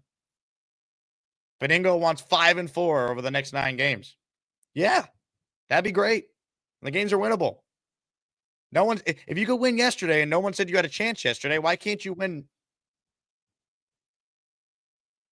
5 against 4 over your next 9? 100%. Like, that's what you want to see now. Real improvement going forward. Here's the rest of Glenn's presser from this morning. See, we're evaluating the quarterback position last week. Yep. With the way Justin played yesterday, the natural question is, does he get the start against Cleveland, or is that something you're going to have to weigh over the next 2 weeks? Well, Cos, I think my answer is going to be on that. This is a bye week, and we're going to focus on us. And listen, I have time to make that decision. So, again, and that's one of the good things of the bye week. But seriously, man, this gives us a chance to really just hone in on the good, bad, and ugly, and try to get those things worked out, because we know we have a ways to go. Aaron, do you think that maybe Justin cleared somewhat of a hurdle? Because obviously we know for a couple games he wasn't playing well, but he was getting the ball out quicker yesterday. I mean, do you think he made the step that you were hoping he would? Well, I would say this. I think he played the game exactly like we see him playing for us to win the game. I would say that. There are still some things within that game that he knows he has to improve on, and that's going to be every game. We're going to always be critical of ourselves. I'm always be critical, offense, defense, and special teams, some things that I think that we can get better at. But yeah, he did a really good job for us yesterday. I thought he managed that game really well. I think he did it really well. So. Again, we're going to take this week to really see, like, how do we improve in some of these things that we didn't do well in at the quarterback position, at the running back position, D-line, linebacker, all those positions, man, and try to improve on this week. AG, how important was that game for the offense? Obviously, you guys wanted to win in the worst way, no matter how you could get it. But coming off a couple games where you did not get in that zone, and you're down 15 points there in the fourth quarter at 31-16. Yeah. And they just kept on coming as far as this a complete effort across the board. You know what? I'm glad you brought that up, because it speaks volumes of what we talked about going into halftime. I don't want to say I challenged the team, because we already talked about that before. That we're about to see exactly how mentally and physically tough we are to be able to be a resilient team. Things that we've talked about since OTAs. That the game is never over, and we can always win the game. And our guys came out and proved that. And it wasn't just the offense coming out having an explosion like they did, man. The defense made plays in critical times that we need to. It's the same as the special team. So. But I am happy, man. It seems like we're in this valley, and then we have these peaks when it comes to offense and defense. Man, I just look forward to the time we can all put it together and play true complementary football and go out and win games that we want to win. But I will say this: we are playing supportive football to where when the offense is not clicking, man, the defense has picked them up. You know, when the defense is not clicking, the offense has picked it up, and the special team has just been really good throughout the season. So, again, complimentary football is something that we strive to do as we go out this season. What do you make of Brownlee's contributions? He keeps on showing up. Yeah. One for Brian, and we're done. It made a couple of those big plays down the stretch. Yeah, that's the reason why he's here. And again, I give a lot of credit to Mooj in our personnel department of seeking out the guys that really fit who we are and what we're trying to do as a team, and that really has the traits that we're looking for when it comes to players. So I don't want to say I'm surprised, but I am happy that the things that we thought that he can do, he's out there doing for us to help us win games. AG, the trading deadline's a week from tomorrow. Yep. I'm not sure when we're going to talk to you again. Obviously, with your record being 1-7, you're going to get calls from a lot of teams, I'm sure, looking at your players. What will the organizational approach be to the trading deadline? I would say this. No, I can't say that, because that's what Parcells told me. But listen, everybody listens. That doesn't mean that you act on anything. You know, when someone calls, you listen. But action speaks louder than words, you know, so I would just put it like that. Because if someone wants to trade for you, you know, I'm trading you. Trust me. We all know that. You see what a win does? Now we can laugh. We can make jokes at the beat reporters, and it's all good. Glenn has a smile on his face. See, I want to address a comment here. ISU says, his answer should be that's a question for Damen Woody. It's not, though. When Robert Saleh was asked that question, he would defer to Joe Douglas. Once again, I don't know how many times I need to say this on this show. Maybe people will finally listen to me because I know what I'm talking about. Aaron Glenn is the ultimate decision maker for this franchise. Muji works in a tandem with Glenn. Any major decision, Aaron Glenn has the final say. Any major decision. Right? If they're going to make a big deal, Glenn's signing off on it. If they disagree and they bring it to Woody Johnson, Woody's going to side with Aaron Glenn. This is a head coach-driven organization. It's the same way the Niners are run. It's the same way a lot of teams around the league are run. The difference is Glenn has never been a head coach or the de facto decision maker before. So you're putting a lot of power and trust in Aaron Glenn, for better or worse, but he's the guy. But any move they make, it's not Damen Woody saying, hey, Glenn, I'm drafting this player or I'm making this deal. It's Aaron Glenn's the one being asked the questions about the trade deadline here saying, we'll listen to anything. He's going to listen, right? When he said the comment over the summer, I called Breece Hall and I said, I'm not trading you. He said, I'm. Mooji's a part of it. He's the general manager. But Glenn's the final decision maker. That's how it goes. Like, just like Joe Douglas was ultimately the final decision maker for the last regime. Saleh would not have answered it that way because Saleh didn't have that power. Glenn does. That's the difference. Let's get to the rest of the presser here and then back to your calls. No, I got to keep you around. I got to keep you around too, man. Thank you, everyone. All righty. Appreciate you guys. All right. The New York Jets have a win. November 4th is the trade deadline. That's next Tuesday. That's the next significant day for the Jets this season. Comments, questions, super chats. They cut the line. Let's get to the super chats here, then to your calls on a Victory Monday as we pay homage to our guy, the great Nick Mangold. Big fella says, this is a Nictory Monday, number 74 for life. Barney says, Jake, I can't tell you what this game meant to me. Last week, you told me real fans always watch the game, which I did. I'm glad I did. The Mangold miracle. I won't miss a game ever again. RIP, Nick Mangold. Well said, Barney. Yeah, I mean, that's what's crazy, right? Like, we're diehards. As bad as the team is, like, I can't escape it. I'm going to watch every week. I love my team, and this is what I do for a living. And I haven't missed a Jet game since like 2006. Or even earlier than that, like 05.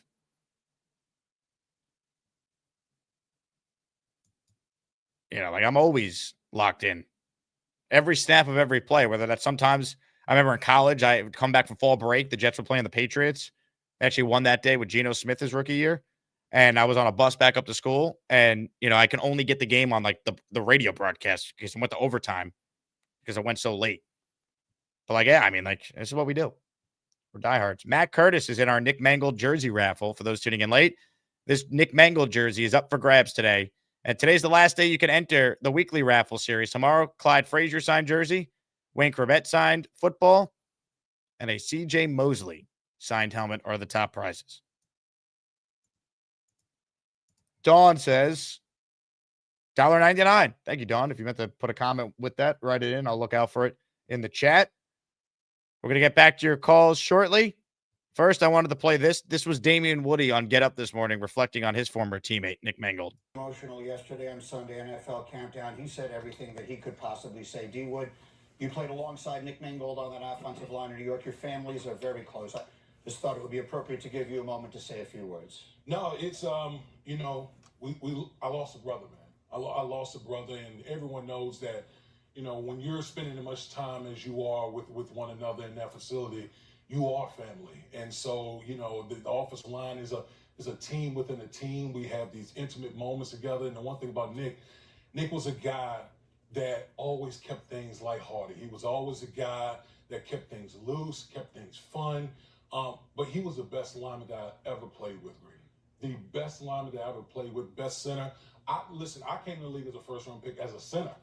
And I came in with the Jets, and I learned so much from Nick Mangold and how he was able to set things up. And we had Mark Sanchez, with rookie quarterback, just how much he took off of his plate. He always made us look great. That was the thing about Nick. He always put us in the best position to win football games. Okay, and like I said, on the football field, he's a Hall of Famer in my opinion. Off the field, he's a Hall of Famer. He's a great husband, very charitable man, great father. There's just not enough words that I can use to describe Nick Mangold. And I think I speak on behalf of all the guys that play with Nick Mangold. He will be greatly missed, greatly missed. Beautifully said. Thank you for taking that. I know it's very difficult. The Jets beat the Bengals yesterday, 47 miles from where Nick Mangold grew up in Centerville, Ohio. We'll take a short time out. We'll come back with much more. You're watching Get Up on ESPN. Well done there by D. Wood. I'd play the Rex comments, but I don't have like a raw video like that was recorded off a cell phone and ESPN or whatever. It gets flagged by YouTube's copyright algorithm. But I retweeted it. For those who want to see it, Rex getting choked up yesterday talking about Nick Mangold, I thought was just, very heartfelt moment. All right, let's get to your calls. Victory Monday as we pay homage to the great Nick Mangold. Ladies and gentlemen, let's say hello to Kyle Clifton, baby.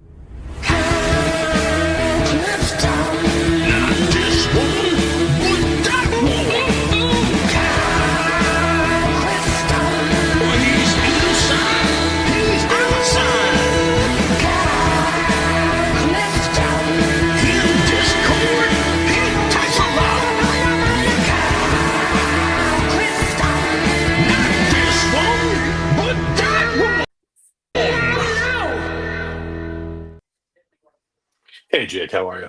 Mr. Clifton, happy Victory Monday.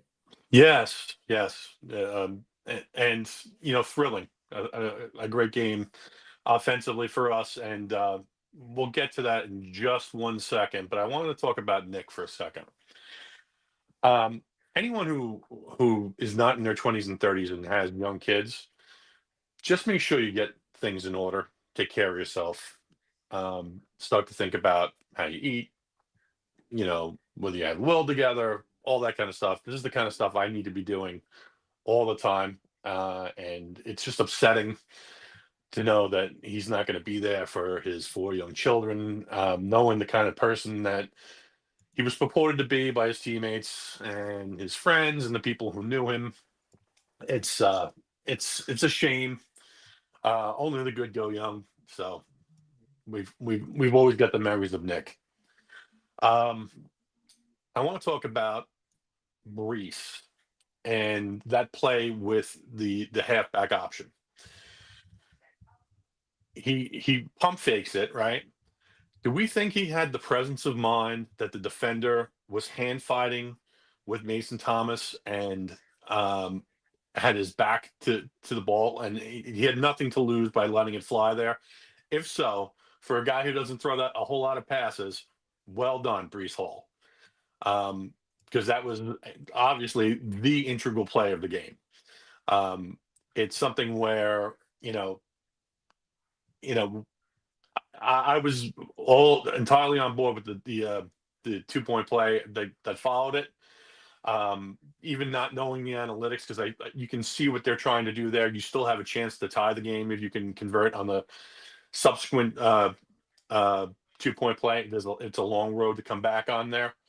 But it's just it's very interesting to see how that kind of game played out, and and quite frankly, it was interesting to see, again, what Justin Fields can do if he kind of plays within himself.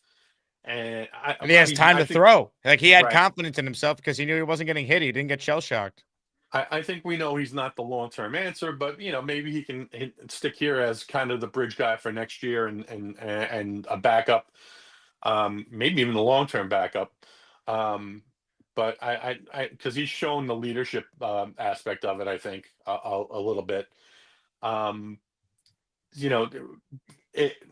that we finally have a W under our belt, we can start taking some actual positives away from it. The key stops by the defense when it really mattered the most. We know this team is difficult to stop, whether it's Burrow or Flacco as the trigger man. I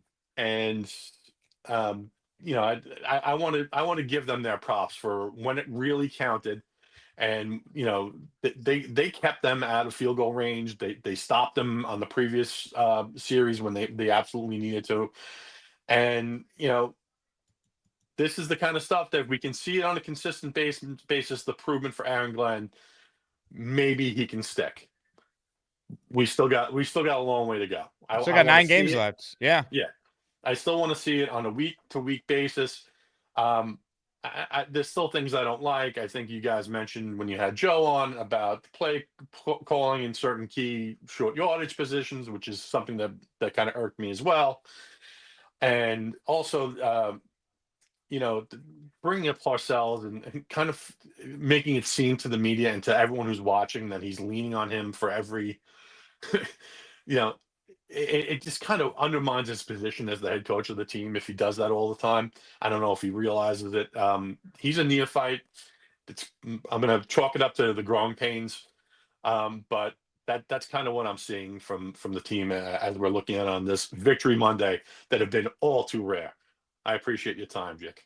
Kyle, great call. And I'll show you something I showed on the post game yesterday. If you missed it, this is from the guys over at Gotham City Crew who are diehard Jet fans and were in the house yesterday. Here's their view of the Breece Hall to Mason Taylor touchdown. And I think you could see Breece did exactly what you were wondering, right? The defender had his back to him, and Breece knew to kind of throw it up and give Mason Taylor a chance to go and make a play, like a basketball player going up for a rebound. And I think Breece even said that post game, according to Mike DeRamo here. Because Kyle, he said that exactly.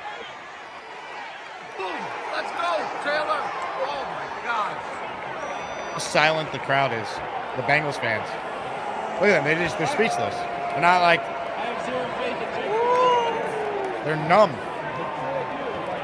Only the Jet fans making noise in the video. Look at this. This makes me sad. Unreal. Shout out to Claudio, Gotham City crew for this. That's Claudio at the end here. Legend. Look at this guy. Look at this guy. I'm going to text of this right now. Love it. One more time. What a moment in Jet history. Let's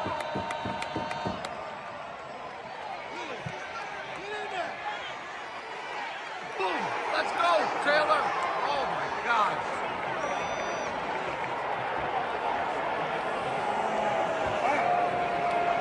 I have zero faith in Jake.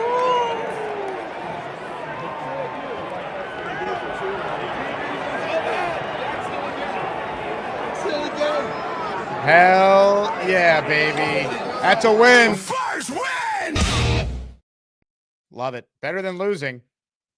Victory Monday. Time to hear from some legends. Back to back to back. The champ is next. The only thing better than Alden shoes is Joey D, cause he totally rules. Jake, my brother, I'm high as a kite. I love everybody. Damn, this show is crazy.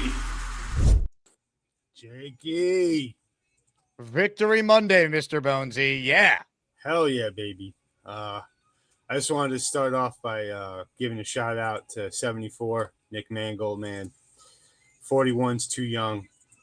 He's got family and kids, so it's we love you, Nick. And I want to transfer over to coming out and publicly saying I am after watching Justin Fields' press conference yesterday, and being a man of God myself, I'm going to I am one of the people who hate the fans that, go to the game and boo, and don't give a quarterback a chance. And I scratched that whole thing because Justin Fields isn't a rookie, and we kind of know what he is. And I never believed in like his potential of developing. I think he is what he is, and he's going to have games like he did yesterday.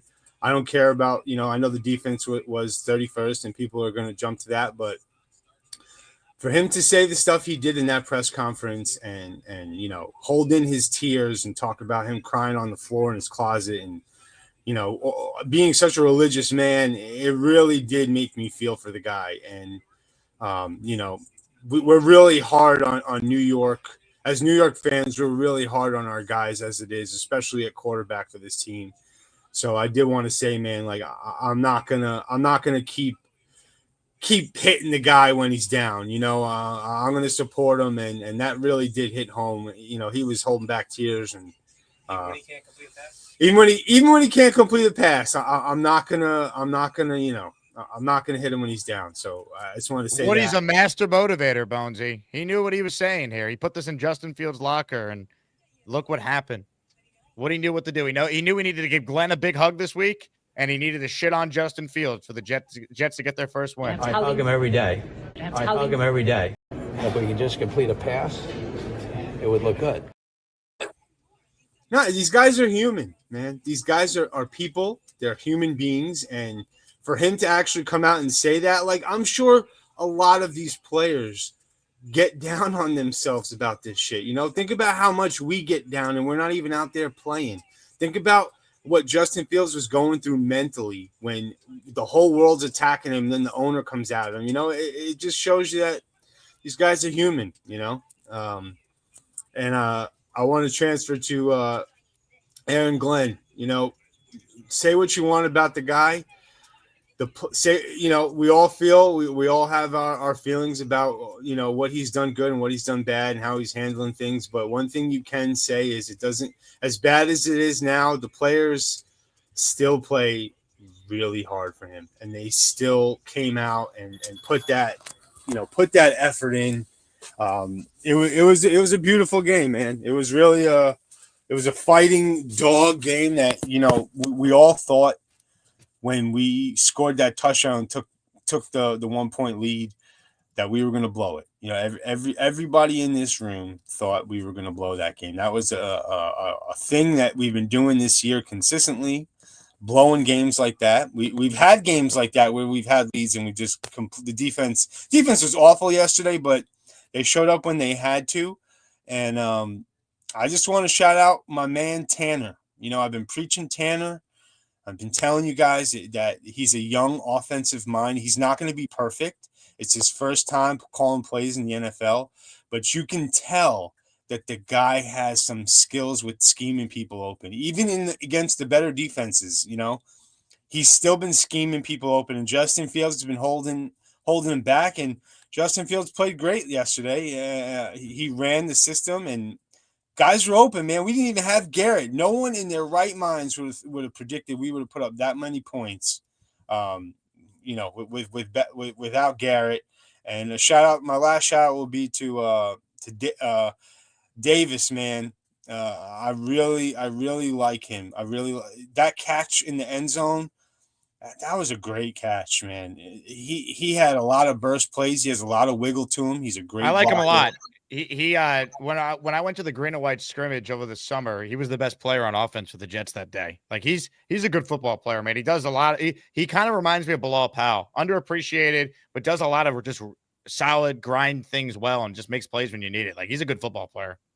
I love guys that their mental makeup shows up on tape. I remember there was a play where Isaiah Davis, he pretended that the ball was coming to him, and he the preseason game. Yeah, the drive that Fields scored the rushing touchdown in their one and only preseason drive against the Packers. He faked the pass being thrown to him, so Fields had a defender running away from him, so he could score in the end zone easy. He's his blocking, his pass blocking pro yesterday was on point. The man has hands. He's got wiggle. I mean, shout out to Breece. I mean, we weren't winning this game without Breece, but we know what Breece's skill set is, and we know he's the man. But for Davis to show up yesterday like that and just show us like he's catching balls, he's wiggling, he's running people over when he has to. He had that long ass run where he just ran over the safety. Like I really do like Davis. And listen, we needed this win so bad.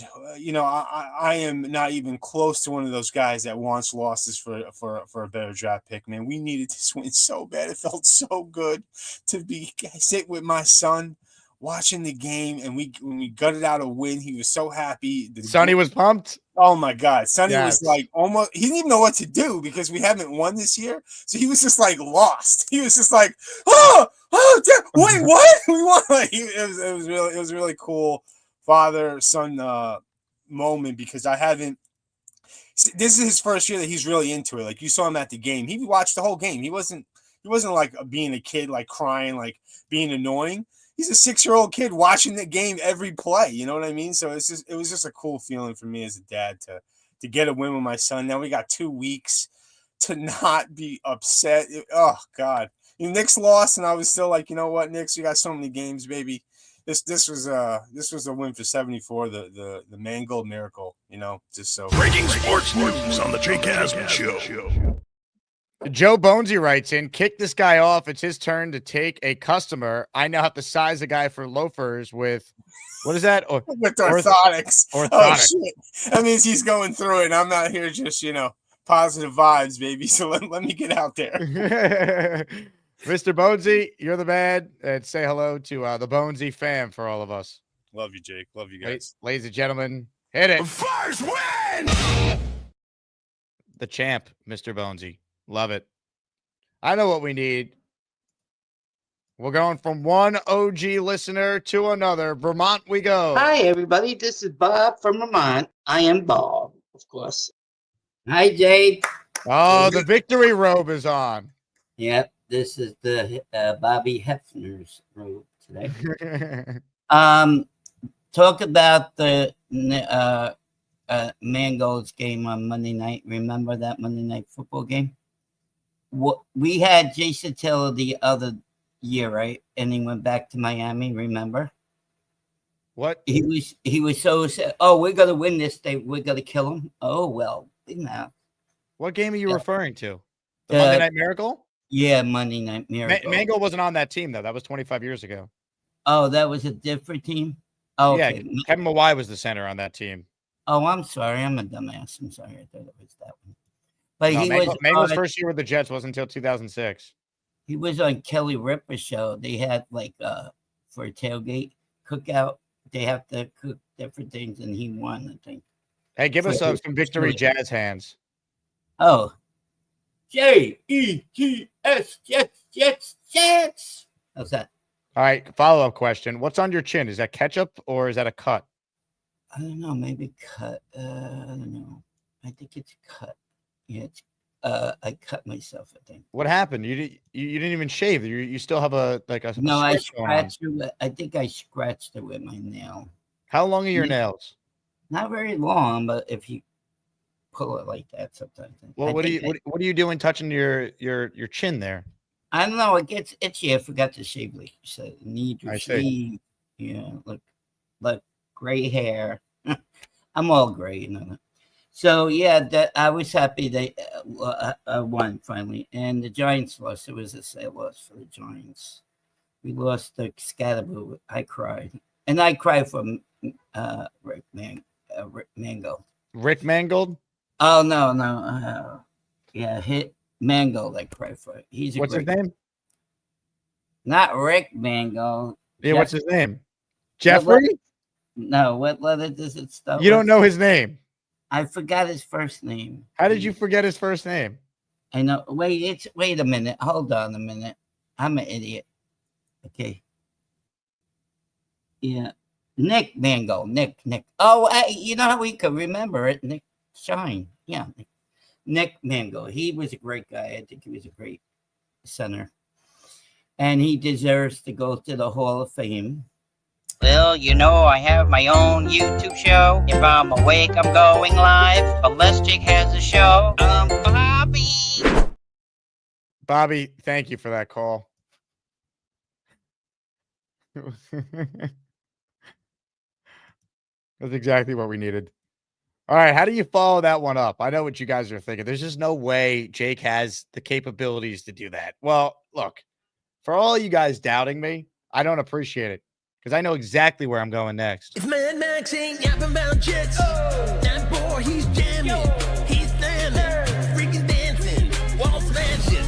I'm Jake Asman. If Mad Max ain't ever stopped yapping, that boy, he still be dancing. Then call Jake Asman. He got an orange wall. What's up, guys? Great win yesterday. Let's talk about the game. So, first off, let's talk about Nick Mangold. It's very unfortunate he passed away. One of the best Jets offensive linemen we've ever had. I met him at Jets House like 5 years ago at Jets House 2020. I met him, and he's a great guy. You know, Nick Mangold. I feel sad that he lost his life. You know, he deserves to go to the Hall of Fame. You know, I think this win, a great win. You know, I think this win is meant for Nick Mangold. Like, this is a Nick Mangold game because, you know, he passed away and the Jets won. They're motivated. Let's talk about the game. I think our offensive line played great. We gave Justin Fields tons of time. Our running game was amazing. Breece Hall was really good. Isaiah Davis had a really long run, burst with the touchdown. You know, that trick play with Breece Hall to Mason Taylor, it was a very creative trick play. I mean, let's just hope the Jets can build on this win. You know, in the past, you know, the Jets were horrible after the bye. Like with the bye week after the bye, they played like really flat. I hope this is like a building win for Aaron Glenn.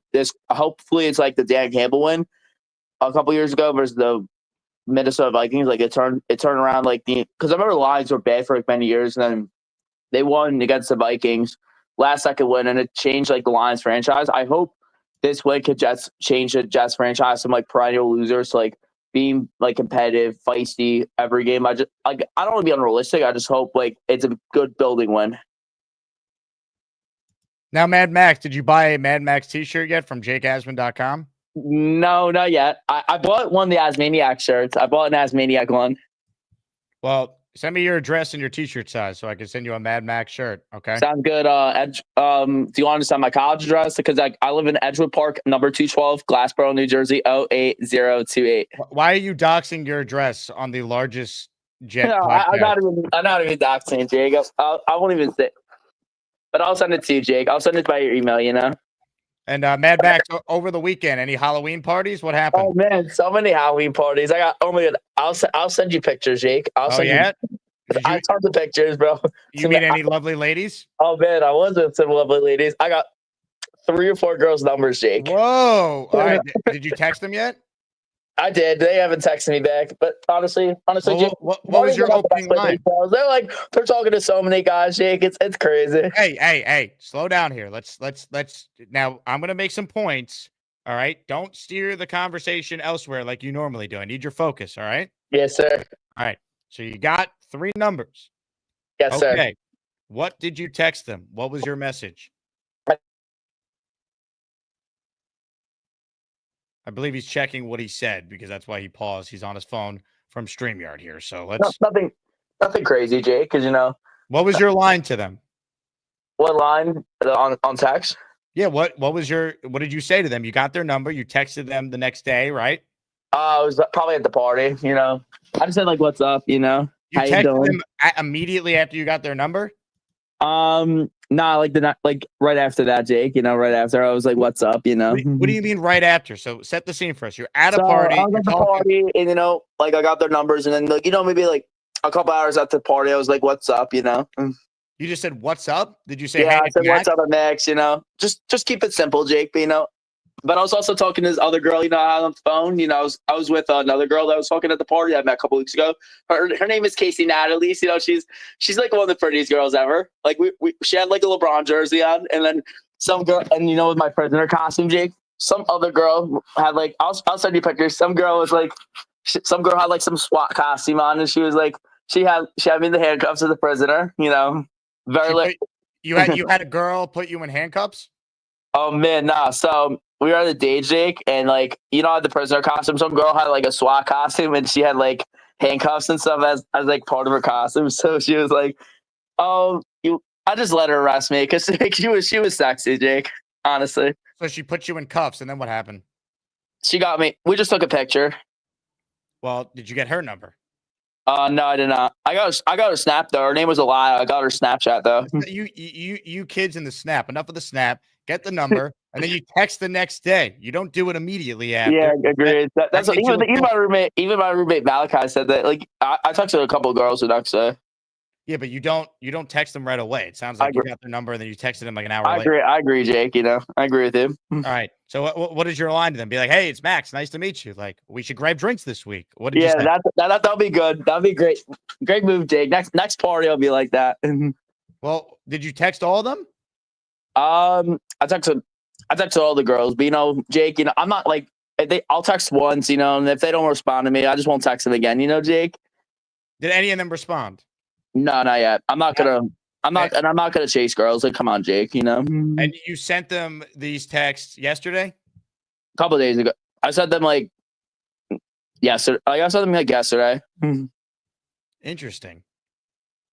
Very interesting, Mad Max. I feel like we got to change your approach here. All right, because you're getting the numbers, which is great, but now we got to take it to the next level. We got to get you in position to actually get the date.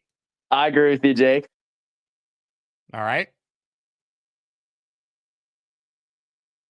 Yeah, I'll change the approach for you guys, and I'll let you guys know when the first girl comes over to the apartment. Okay, Jake. All right. Now, here's the other question: the girl that looked like LeBron, did she have the same hairline as LeBron?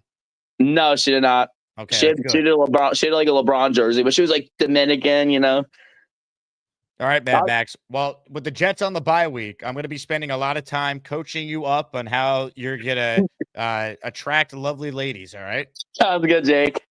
All right, Mad Max. Enjoy your victory Monday and stay off the cocaine, the Adderall, the Red Bull, the energy drinks, all of it. All right. Sounds good. If Mad Max ain't yapping about Jets, that boy, he's jamming. He's standing, freaking dancing, wall smashing.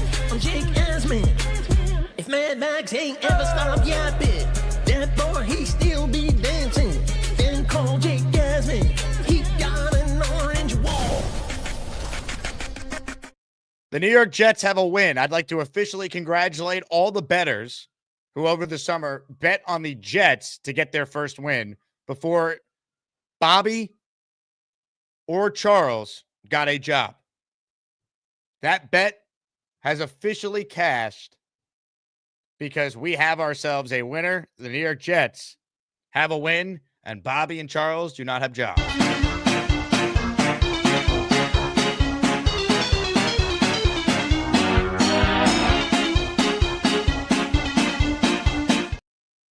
Big Country writes in, how many more wins do we need before Charles Gorman comes back to the Jets? Well, I did get this interesting text last night from Charles Gorman. It was actually one of the more electric conversations I've ever had with any human being ever. I will read it to you guys. Yes, I made the mistake of giving Charles my number. Hi, Jake. This is yesterday at 10:36 p.m. What is up other than the Jets winning today? I wrote to him, that's the only thing that matters, baby. And then he wrote, indeed. That was our conversation. Electric. Ladies and gentlemen, to everyone who bet on the Jets over Gorman and Bobby, you win. A guy who tried to get Gorman a job was in the house yesterday watching the Jets get their first win of the year in Cincinnati. Ladies and gentlemen, driving back from Cincinnati is Nick Shine, Charles Gorman's job coach, and he joins us next. Hello, Nick. What's up, buddy? Being Charles's job coach is like being the coach of the Jets for the first 7 weeks. It's not good. But eventually you turn the corner, I guess. I don't know. Good luck in Indianapolis, Charles. Godspeed. For Max, though, I got a comment on Max. It's very good that Max got 3 numbers, but unfortunately you need 10 numbers to get a full phone number, Jake. Hey, they could have been legit numbers. I have faith in my guy. But you need 10. If you just get the 732 or the 212, you need more. All right, I'm gonna be Mad Max's dating coach. You're Charles Gorman's job coach.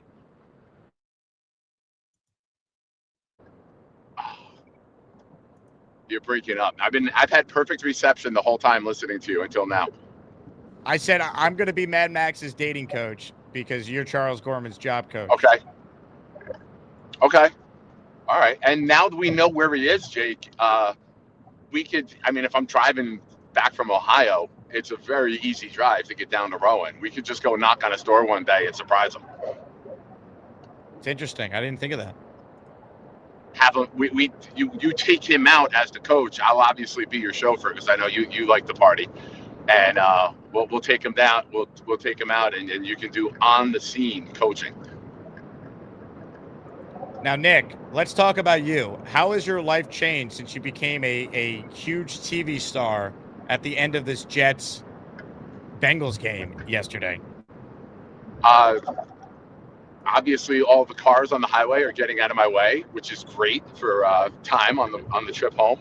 But yeah, I heard it was on Good Morning Football today, huh? I hear it's all over you were everywhere, man. You were everywhere. Every highlight package showing the crying girl, and then you right there clapping, standing behind her. That's it, man. Like I said in the meme I made yesterday, it's not my first time smiling and clapping right next to a woman who's crying. So I will make everybody proud. You know, it was great to be there, man. And the cool part of it, the Bengals fans are tremendous. Now, granted, they all thought they were going to win, so their energy was up. You know, we kind of stole the victory at the end, and then it was time for them to just head out at that point. But it was a cool environment. There was no heckling. There was no trash talk. The energy in the stadium, like I haven't been in a stadium where the entire it was 90% Bengals fans. Even at our home games, there was a large Carolina contingency there. So I'm not used to being at a stadium where it's so full with one side. The energy and the passion that the Bengals fans have, man. Shout out to them. It basically was 65,000 Maxes with their energy. They were really into it, and it was a really cool environment. The next time the Jets are there, I highly recommend, if you're ever debated taking that trip, do it. A really cool spot to watch football in, man. The tailgate scene, all of it. It looked great. It's one of those cities where I would love to go to a game. I just couldn't bring myself to go to watch an 0-7 team. I know, and eventually they're going to get the win. Right? They're 1-1 with me this year on road games, and I was just talking to Nikki. Maybe we take the trek down to Baltimore in a few weeks, see if we can get another win on the road. Nick, if you go and bring us another win, we might have to start a GoFundMe to send you to every road game the rest of the way. I'm in. The MetLife Stadium experience is not fun, but it's cool when you don't have people sitting in front of you. You can kick your feet up. You can treat the seats like urinals. There's a space in between each one. You're not crowded. But yeah, it's a tough time being a Jet fan. But we got the win. We're off the schneid, and now we sit here for 2 weeks wondering who, if, and when the Jets trade away. I don't want them to trade away Breece. I would try and extend Breece Hall during this week here. I want him on the team next year. He's a good player. Yeah. He helps you in a lot of areas. You have plenty of cap space. Keep him. Give him. Look up what the franchise tag value would be over the next 2 years, and see if he'll take a deal that guarantees his salary for the next 2 seasons, essentially. And I'll keep him at that number. Yeah, and I mean, can we talk about Davis' emergence also? Braylon Allen went down. We thought Braylon Allen would be like our bruiser, but Davis is a hell of a runner in between the tackles, man. He's a really good player. I've liked him since we were at the green and white scrimmage over the summer. Yeah, he was like one of those hidden gems, man. He was tremendous yesterday. Really picking up the blitzes too. He's one of those types of players that a winning team needs. He's selfless, and you need that. I agree. Victory Monday, Nick. There's nothing like driving back from Cincinnati after a Jet win, they say. Is that true? Oh, it's a lot of fun. Yeah, I tried driving back last night, but with the drive from Saturday, the energy and emotion put out during the game, the Nick Mangold news, I only made it to like Columbus, and we got a hotel in Columbus last night. So I wanted to make it like 3-4 hours, but I was tired. The boy fell asleep in the car. Horrible co-pilot, Nikki. Horrible co-pilot. I'm doing radio controls, and when he's not on his phone, he's sleeping. So we're making the trek back today, man. It's much better doing this ride after a victory. That's Amen. what I'll say. And Amen. hopefully we get more. And Brownlee played tremendous. Can we discuss that? Yeah, Brownlee, man, with the play at the end of the game. Like, I'll trade Carter. I don't know if we have a 7th left if we moved all of our 7s, but I would do Carter and a 6, maybe to get a 5.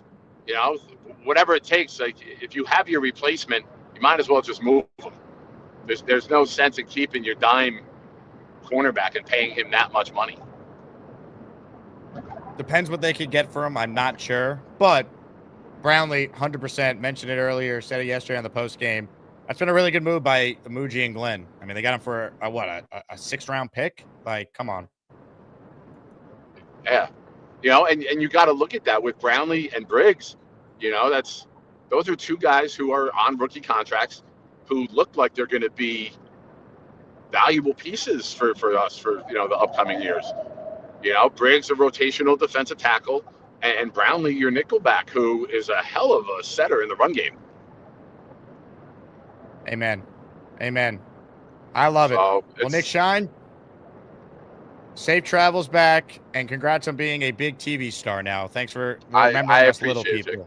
I would like to thank all the little people, Bobby, Mikey, Ricky New York, you, everyone 5'8" and under. I owe this to you guys. Hey, let me tell you, Nick, you mentioned Ricky New York. Ricky New York, once upon a time, didn't like Beastbreaker. But let me say this. I think without Beastbreaker, Ricky NY's program would be in a lot of trouble. Enjoy. Non-Jets talk. Just to hang under Mike. Guys, call in. How's everything going for you? Pretty good? I'm What's ready up, to man? say we're gonna have to do this. Either take $10 billion out and go get talent.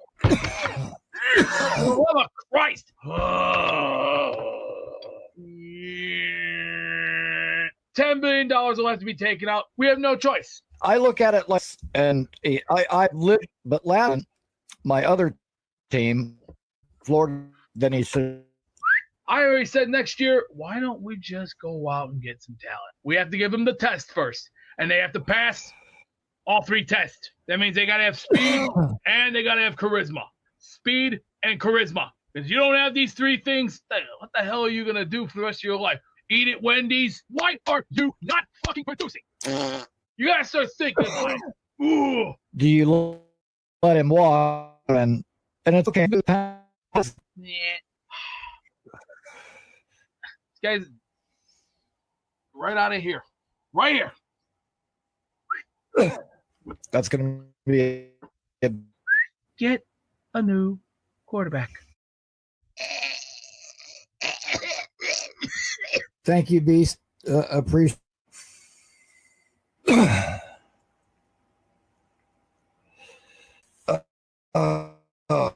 Good Lord. Wow. Well, guys, yeah, my Wi-Fi is Man, what a show the Ricky NY program is. Shout out to Beast for saving the day there. Tremendous. Couple super chats here. Matt says Max needs dating advice from Beast. Hell yeah. Jetstream. He says, it's nice to get a win. My son Porter was finally able to see a win and was able to do the Jet chant during and after a win for the first time. I hope there's another meetup so I can finally meet everyone. We might do another watch party. I have to talk it over with Goldies. They want to do it. I just got to check my schedule and we got to find the right game. I don't think I'd be able to get people to come out on November 13th for the New England game for an 8:20 kickoff. That might be tough. Baltimore, that could be a game we do. It's November 23rd, but that's right around Thanksgiving, so that's tough.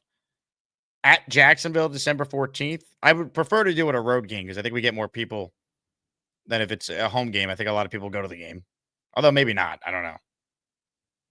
Maybe the Saints game late in the year. Honestly, one of my original thoughts, this is how bad it looked like for the Jets when they're down 10-0 and 17-3. I'm like, if this team actually is in position to go winless, maybe we do a Jets perfect season watch party for the Bills game, right? If they were 0-16 going in, like we'd make national news if we did a watch party for the winless Jets trying to complete the imperfect season, right? But they got to win so we could put to bed the ridiculous winless talk, which I never thought was going to happen. Spencer Green says, Max, from now on, tell him you Mad Max and show him your song. Yeah, Mad Max, play your intro to the ladies. That ought to work. Dawn says, go Jets. So happy for them. Hell yeah, Dawn. Nice to win one. Philly Noodles, Jake, your watch party video made it on Peacock. Did it really? This video?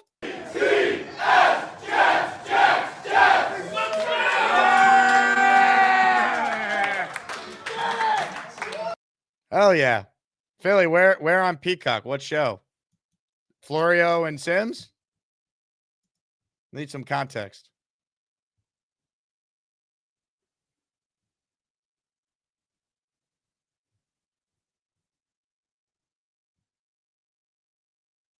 Ladies and gentlemen, more of your calls before we wrap this baby up. Radical Bongos is next. Hello, Mr. Bongos. Hey, Jake. Hey, man. I just want to say R.I.P. Nick Mangold and prayers out to his family. Being at the game where I was at, there was a lot of heckling going on. I'm glad Nick Shine didn't get to experience that. But where I was sitting where the season holders sit. I was able to get tickets cheap from one of them. And there's a lot of heckling going on throughout the game. And throughout the end of it, it started to get a little quiet. It started to get the music, it got a little less being played. And the vibe was just changed. And it was just amazing to see a win for once, man. And just I was there watching my first NFL game, and I'm glad, it was a win. And maybe we'll get another one in Cleveland, man. But enjoy your day, man, and go Jets. Let's go. Mr. Bongos, let's go, man. Nice to get a win, especially for Nick Mangold. Who knows? That could be their only win all year if the Jets go back to looking like how they've looked for a lot of the season. But at least they got yesterday's win for Nick. Joe Bonesy with some breaking news says, update just finished with the customer. He walked out with a pair of Alden loafers. Ladies and gentlemen, we're winning all over the place today. First win! Joe Bonesy getting it done. Well, the champ makes his call about the Jets winning.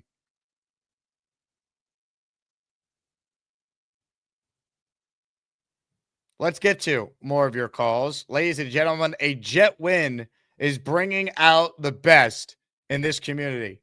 Ladies and gentlemen, I don't even know where his intro is because he just doesn't call anymore. We haven't heard from him. We're all wondering where he's been, what he's thinking, what's going through his mind, what his hair currently looks like. Is there a new style with it?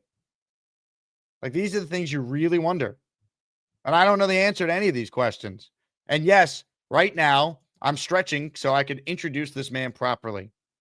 But it's been so long since he called, I don't know where his intros are. So give me a second so we could do this properly on this show.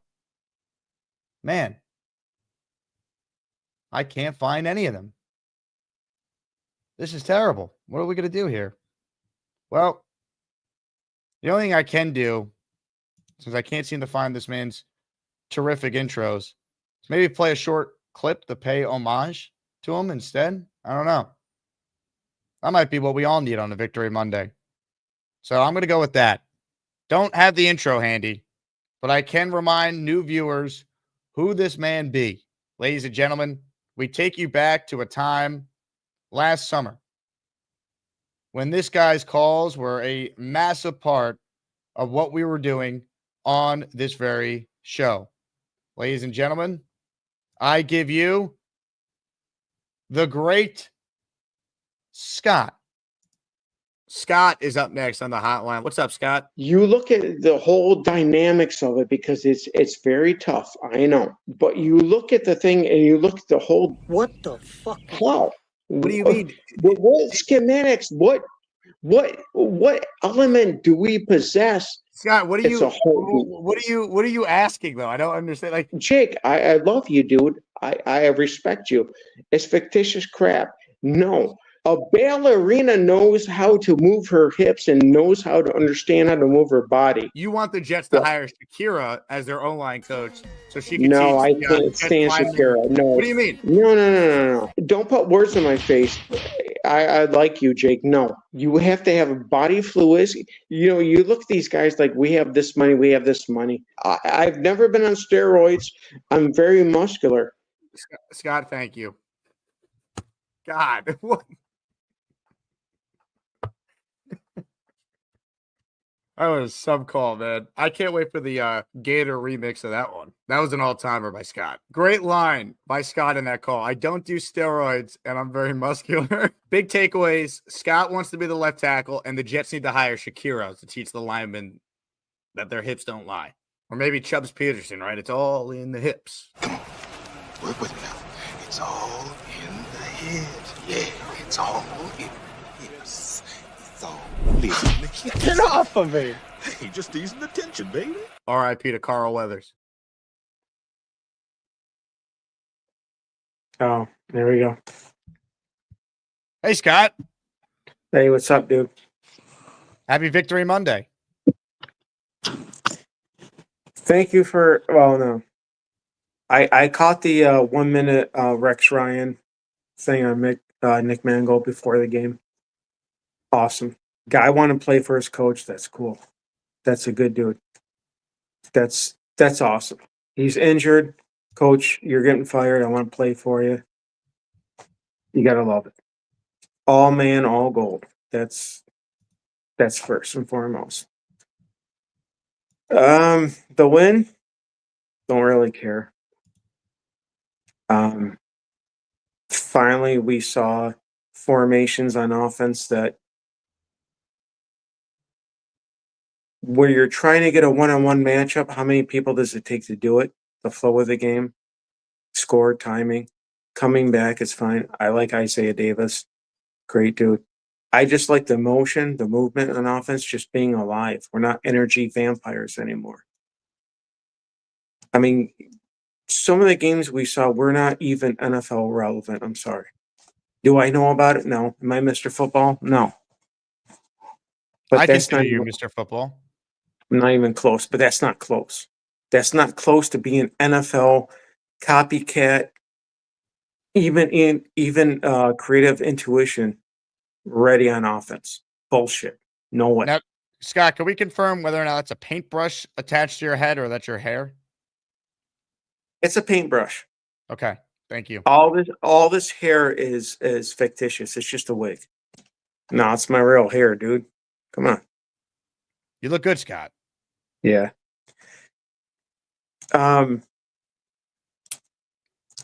Overall, though, I mean, you got the trading deadline come up. Just one game where we actually Ricky NY hack you? function proper. What's that?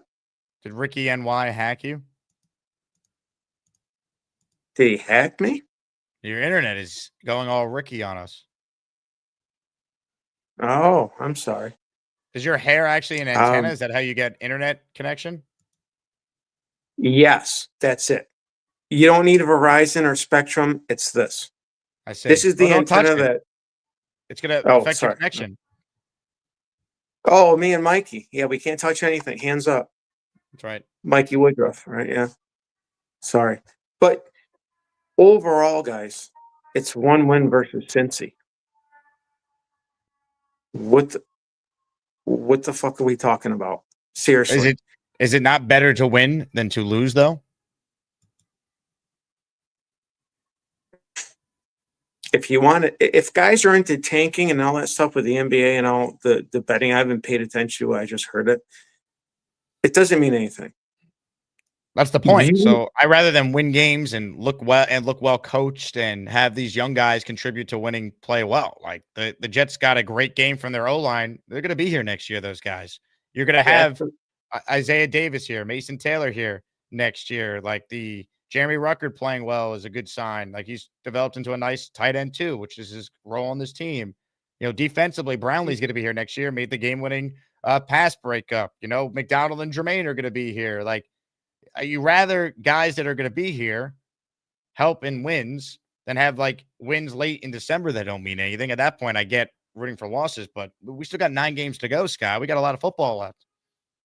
I got 10 weeks of lifting, lard removal before I stop for a little bit. The thing is, I believe we have a good core team, and I want to keep them.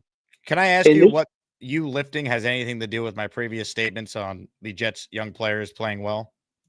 This is what happens. It's a long season. It's extremely long. You have to build up your body to have it's called preparatory. You gotta see things as a player on the field, off the field. You just gotta acknowledge it. And what does it have to do with it? It's fatigue. It's the whole entire season. Can you get better? Are you getting beat up? Do you see things differently? What's your outlook? I'd like to follow up on lard removal. Can you talk more about that?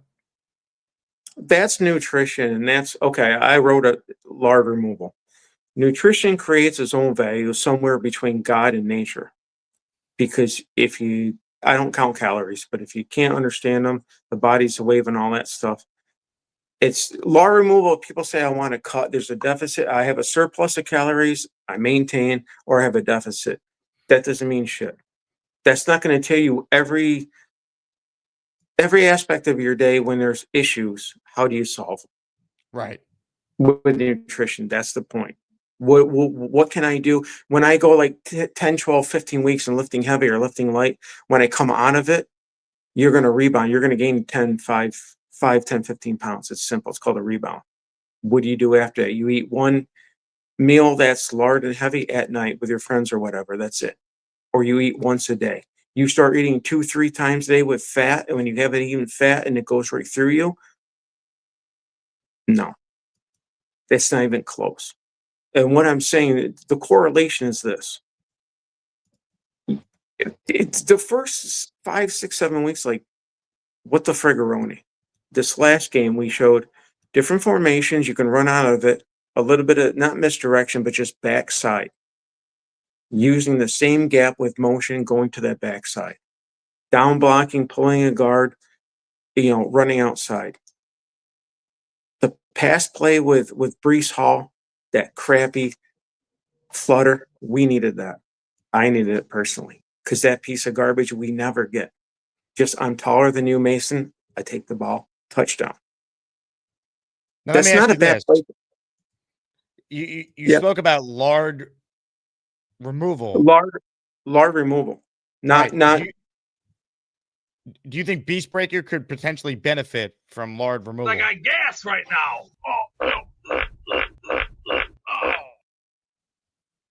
I think he just lost 5-10 pounds, not of water weight and sodium. I think just right there he did. You think it so? all depends, potentially, but he's a beast and he's a breaker, so we got to break the beast, right? Break the fast. You got to remove some lard. I mean, you need to drip more lard than Pizza the Hut did in all of his scenes on Spaceballs. Just watch that oozing lard come out. If you don't put it on you, it doesn't. All foods. Now, the pushback would be he was the Time Person of the Year, so he would say he doesn't need to remove anything. Yes. I don't think there's anyone in contention. Anybody could even think about being Man of the Year other than Beast.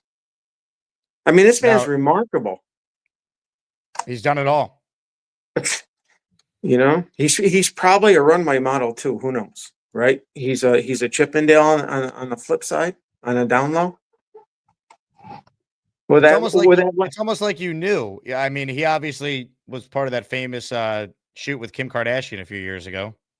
Yes, that's Beast Breaker at his finest. Look at him, tight booty, arms. He's got the gloves, looking so fine. Beast Breaker. Can you say tight booty again? Tight booty. Gator, thank you. Well done, Scott. Yeah, sure, of course. Anything else on your mind? I feel like we accomplished a lot. Are we going to hear more from you? No, I think that the problem with this team, I believe, this is one man's opinion, not Mr. Football, I'm just talking. I do think of football when I think of you, though. I just want you to know that. We have good core talent. I believe in it. And I think these guys want to stay and work with each other. Hey, we used to come from college. We won a lot. We don't win shit here with the Jets. It's all messed up. But these guys want to stay together. That means something. Maybe not Fields, but when you have 300-pound linemen that want to step up and block for their quarterback because they know he can make a play. And now you're getting infrequent contributions from people like Rucker, like a 1 for 24. Isaiah Davis, I like. He's blocking, he's catching. You're developing talent, organic growth. I think we have good organic growth. We just need a little bit more. I don't think our bench is even NFL ready, and nobody really coming up on a practice squad. I'm just saying. So it's like two college teams going at it. You got like SMU, who's like 275 across the defensive line, versus pounds of man beef with like Ohio State that's 310 across the board all game long. It doesn't happen. I'm saying I think we just don't have the NFL ready talent bench for infrequent contributions they have to make that compromise a whole entire game of saying, hey, this is NFL ready playing football. You get a quarterback and a couple, we receivers, tight ends, I know, and defensive backs, safeties, and all that stuff. I think we're all right, though. I don't see a lot of team speed other with our kick returner, Thomas. But the problem is, again, the quarterback, half side look, half side concepts. Scott, we're losing you. Reading. What's going down, dude? I'm at a park right now, and I'm pumping out food. A lot better than Chipotle. Bar food and wing dingers and stuff like that. We're getting pounded. We don't have a dishwasher yet, so we're doing dishes. What are we banging on Joe D today, or what's the scoop? I want to ask people if there are any Jet fans out here. Oh, hey, wait a minute. Maybe we have a Jet fan. Hey, come back here. Are you a Jet fan? You are? Affleck? And maybe you are. I guess not. Probably not. Nice hair, Jackass. This is Jet talk here. Jets are trash, pink eyes. Bobby! I really don't give a crap, you cartoon character. Speaking of crap, I got food poisoning from those wingdingers. Bobby made my day. My man, Bobby Midnight. God bless him. That was awesome. A win bringing back all the OGs. We've had calls from Bonesy, V-Man, Scott. Good to see it. Love it. Nate says, Scott, I love you. I live in Edgewood Park, New Jersey, apartment 212. If you know, you know. All right, last chance to get to the raffle here. I got 3 calls left, then we're going to raffle away a Nick Mangold jersey in honor of number 74. Christopher Wheeler has gifted 5 channel memberships. Let's go. First win! Bang. Christopher, thank you. Your memberships went to Derek, Mario, Kyle, Clifton, Pat Rich, and Jet Fan since birth. All right, home stretch here. Jason in Jerusalem next. Hello, Jason. Hey, Jake. After hearing Scott's call, you need to have health hacks with Scott and Gary. It needs to be one of the new segments on the show. I like the concept. We might need to workshop it during the bye week here. Yeah, I'd love to see Gator's intro to that. Great win. I saw the end of the game. Even rewatched the last 8 minutes on YouTube. Sherwood's play, amazing. That first down play, the breakup on the pass. And we didn't talk about this. I haven't mentioned it yet. Sherwood, I didn't even realize this because I had a lot going on at the watch party. He was benched for the first quarter of the game. Glenn declined to say why. Could have been disciplinary reasons, could have been performance. But then Sherwood played the rest of the game. And I actually thought, especially late in the game, he played well and made some plays. But Sherwood started on special teams. It did not play, I don't think, in the first quarter. He was benched for that first quarter. I didn't even notice that. Thanks for pointing that out. Yeah, I don't think a lot of people did. Maybe you know this. I didn't look it up. Is this their last win in Cincy since the playoff game? I mean, the first win. Yeah, that sounds right. I mean, the last time they beat the Bengals was the Mike White game. They lost to them in 2022. Right. Trying to think other times they played in Cincinnati. I can't recall. You might be onto something. Anyway, great win, great coaching. No Sauce, no Garrett. QB carousel, Woody making his comments, and have a coaching staff that gets the team fired up. I mean, and they were making plays in the fourth. I mean, I was thinking back to the game that Salah won against the Browns when Flacco hits Corey Davis on the deep pass and then they make the onside kick. There was a lot of luck to that, and the Browns kind of handed that game to them. Since he didn't really hand this game to the Jets. The Jets outdogged the Bengals in this game, and it was nice to see that. I mean, not all wins are equal, and this was a come from behind, out-dogging the opponent, playing a full 60 minutes. And hopefully they can continue with this. That's all we can hope for, right? I mean, at least we have hope for that rather than hope they lose every game and Woody will realize I made a grave mistake and I need to make a change. Right? This is way better, so I'm with you. Absolutely. Last question for you. I'm heading in Thanksgiving weekend. Jets are home against the Falcons. Isles are home against the Caps. Where do I take my kids? Both at the same time they're playing? Yeah. Isles are playing a 1 p.m. game that Sunday. I don't know. I feel like you might get a better product with the Islanders, to be honest, than the Jets at that point. I guess it depends on the weather. Have they been to an NFL game before? No, they haven't been to an NFL game, and the only hockey game they've been to was the Maccabea game of the American Jewish team versus the Canadian Jewish team. So you can imagine what level of hockey that was. Yeah, I don't know. I mean, I guess I don't know what the weather will be or the price point or where the Jets will be at that point. But what do they like more? Are they more football fans or hockey fans? They love both equally. I mean, we're in Valley Stream, though, so UBS is going to be about a 5-minute ride from the house. Yeah, UBS probably easier. The weather is controlled. I'd probably lean hockey because at that point, who knows where the Jets are? But maybe the Jets are playing well, and all of a sudden there's a reason to watch them. Who knows? Yeah, and plus the Falcons don't necessarily give me a. I mean, who knows who they're playing? The Falcons are so Dr. Jekyll, Mr. Hyde, especially if Kirk Cousins is under center. Yep. I mean, look, the Falcons can beat the Bills and then get crushed by the Dolphins and the Panthers. So who knows? Exactly. Jake, great show. It was worth keeping on hold for the entire hour listening to you. And many more Victory Mondays to you, sir. Yes, sir. And by the way, shout out to Matthew Schaefer. If the Jets were in position to get the number 1 pick and nail it the way the Islanders did, we'd be in great shape. Absolutely. You're the man, Jason. Appreciate it. Great call. Always love Jason in Jerusalem. Some membership shout outs here before we get to our last 2 callers. Christopher Wheeler. I don't know if I shouted him out yet. If I didn't, Christopher, I'm shouting you out again. Oh, yeah. We had a great week of practice. Yesterday was the first time the Jets won a game after their coach said earlier in the week they had a great week of practice. That's how you know this guy was overseeing the win. Leany in North Carolina gifting 5 memberships. Hell to the yeah. I hug him every day. We love you, Leany. Thank you. You're in the raffle for 5. Let's get to Adam, who's next. Hey, Adam. Hey, Victory Monday. Let's go. Finally. Took forever to get there. At least it happened before the bye. I mean, it's like, honestly, if you're going to pick a win, I mean, it would have been, I mean, if they beat Carolina and got blown out by the Bengals, we'd be having a very depressing bye week, I think. Oh, 100%. We have had just the worst run of games this year. And I mean, the 2 weeks of one and done talk and draft and 0-7, like I would have been awful. And not saying that they turned things around and, oh, here come the Jets, but there's hope. There's, hey, let's talk about improvement. Let's see what do we want to see down the stretch to make us feel better. Hope is for dopes. Yeah, it is. But that's all we have right now, right? It's one game. We don't know how the rest of the year is going to go.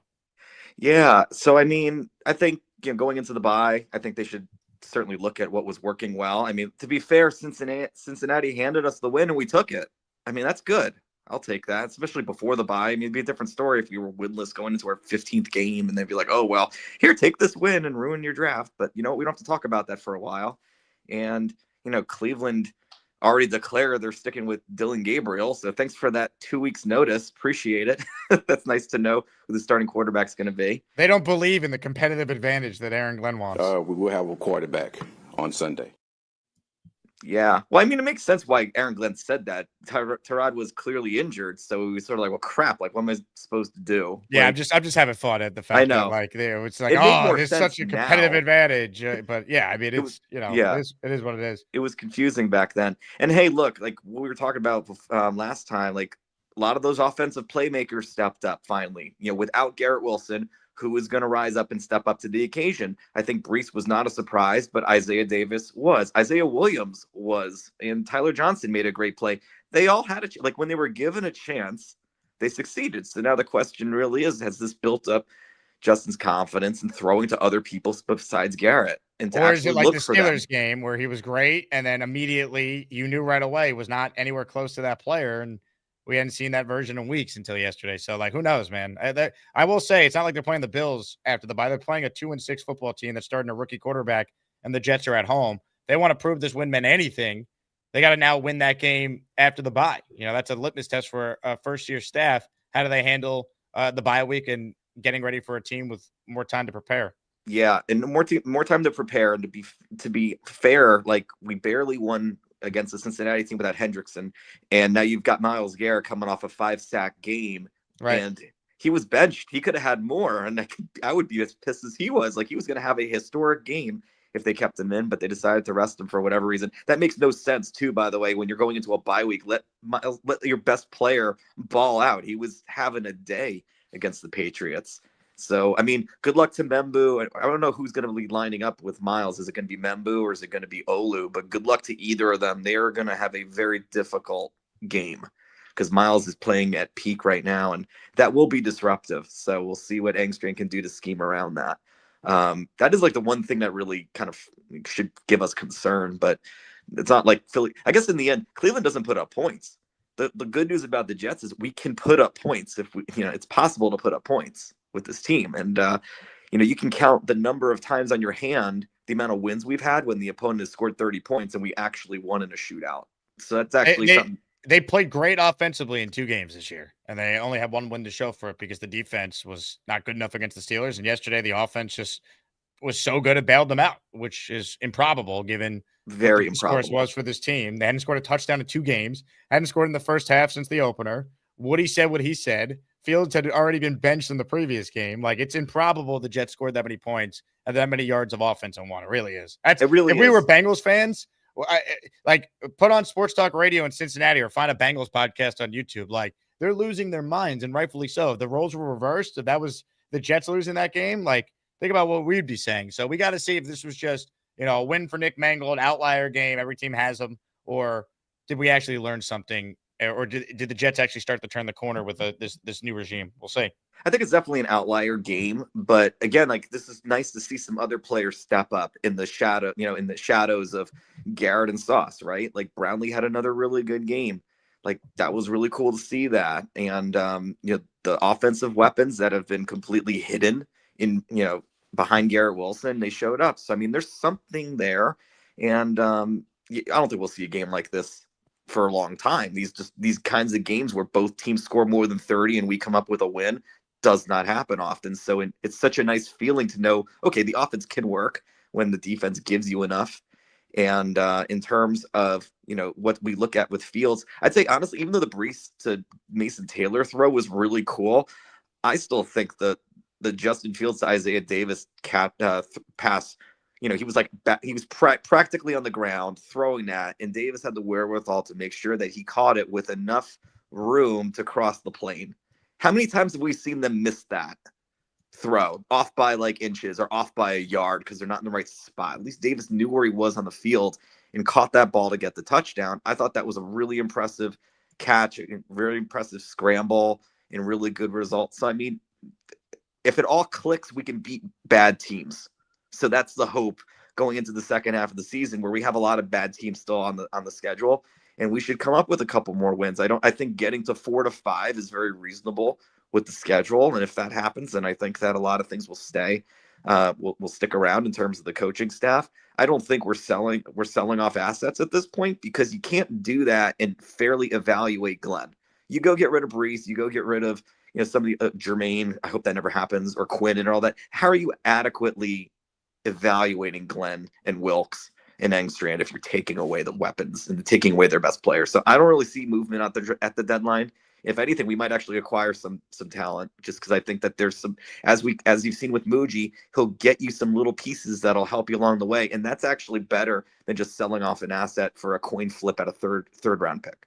So that's my thinking going into the bye week, and I'll probably be thinking about more in terms of what to look forward to for the rest of the season. I definitely want to go to that Baltimore game. I think that's a great idea for a watch party, and I also think that at this rate, the tickets for the Ravens game is going to be like dirt cheap day of the game. And you live over there, so you'll be able to get a good seat and maybe be on TV like Nick Shine was.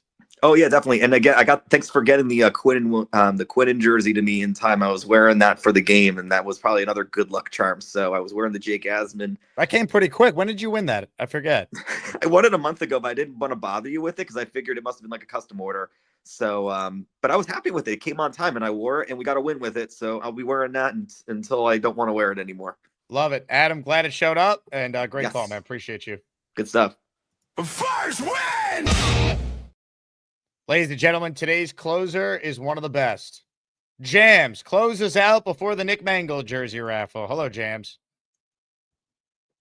Don't tell me James is not there. There he is. Jake. Hey, Jams. Hey, we won. The only thing you can say is it probably was Mangold. Now, I didn't get to watch him as much as you guys probably did, but he seemed like a class act guy, a guy that you want on your team, you want to play with. Yeah, the defense obviously needs to be cleaned up because that was supposed to be one of their strengths this season. But all in all, it's not going to be perfect every time. But hey, you won the fucking game. That's really all that matters. Solid performances from Breece, Isaiah Williams, all those guys. Justin Fields, for him to put together a performance like that after the owner of your team ripped you to shit that showed me that he has guts. He has stones. So that's pretty cool. He's probably not the answer, but if he can do that, consistently, that's, his critique is that he's not consistent. Hey, But James, were you cheering during the game yesterday? What is it like when you watch the Jets? I'll tell you what. It is sometimes destructive and, well, I should say most of the time it's destructive. But they won, so there was some cheering. I haven't heard any complaints from my neighbors, so that's probably good. Well, let's reenact it, all right? I'm going to give you a play here, and I want you to celebrate as if you're watching the game live, okay? Yep. All right, here we go. All right.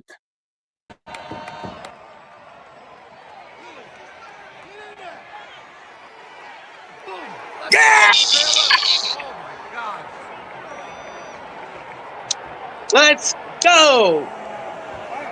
Breece Hall to Mason Taylor in the end zone. Ooh. I even got, it's not the Garrett one, but it's the Jordan logo. That Garrett Wilson catch last season. Now we want you to dance like Aaron Glenn in honor of our first win. You want me to dance like Aaron Glenn? Yeah. Okay. He didn't hold the phone. He do like the running man. That was pretty lame, but why don't you put your phone up against something so you could do a true dance?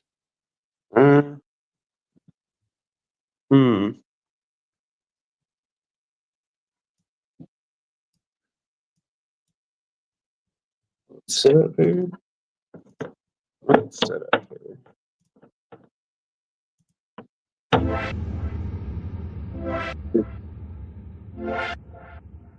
I don't really. Maybe right here. Here we go. I'm giving you some music. All right. That's not really good. Good.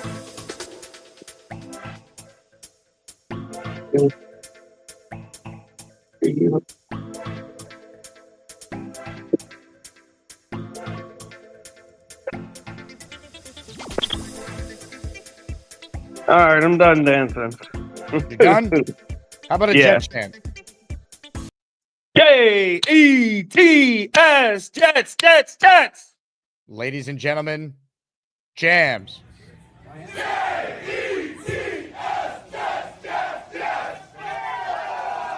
Hell yeah. Here's the Jets win cam they just posted. Jets, Jets.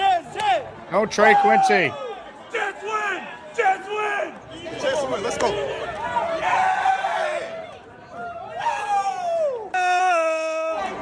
Jets win! Jets done. Hey, Jets win, man. Jets win! Big Jets win, man. First one, let's go. A W. Hell yeah. Spencer Green with the last super chat before the raffle. Whoa. Let's wait a damn minute, fellas and gals. What was this chatter I heard about our coaches chose to pay Stevens? Oh, wait. He's just the highest graded corner since week 4, A.G. Vaughn. Look, give Stevens credit. I think he's been very good of late. I'm a little skeptical of him being like the highest graded corner. Like I saw a couple plays in the running game yesterday where I didn't think he played particularly well. But in pass coverage, I thought he battled his ass off. I mean, Chase and Higgins both had under 100 yards. The issues for the Jets was the missed tackles yesterday. They missed what? I think it was 13, according to Next Gen. 16, which is way too many. But they won. So let's celebrate the wins. That's what you get to do. When you win, you get to accentuate the positives. That's how it works. Ladies and gentlemen, how this part of the show works is we spin a wheel to determine who wins today's prize, which is a Nick Mangold jersey, baby. Let's go. It's time to announce the winners of the weekly Asmaniac raffle. Let's spin the Jake Asman Show Wheel of Champions and find out which Asmaniac is winning an epic prize. You hear the music. You see the wheel. Now it's time to determine who wins. Ladies and gentlemen, good luck to everyone. Only one can win today, though. And your winner of the Nick Mangold jersey is...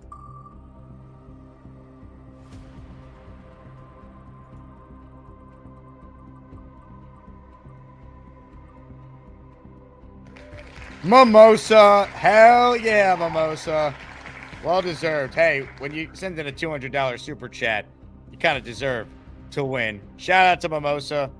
She's getting a Nick Mangold jersey in honor of the great Nick Mangold, who's gone way too soon, but we will honor his legacy on this show from now until the end of time. One of the greatest Jets ever. Great people. Friend of the show, came on many times. Be playing some clips throughout the week of Nick's appearances over the years on the show. Love it. Again, thank you to everyone who tuned in. Thank you to Benigno for joining us in his weekly spot. Good stuff from Joe, as always. Nice to win one, huh? Nice to win one. Again, thanks to everyone who came out to the watch party yesterday. It was a lot of fun. We will talk to you guys this afternoon. We might have a combo special. Will Pa and Frankie V together talking about the state of the Jets after our first win. But I leave you with this. A great moment during a conversation I once had with Nick Mangold. Go Jets.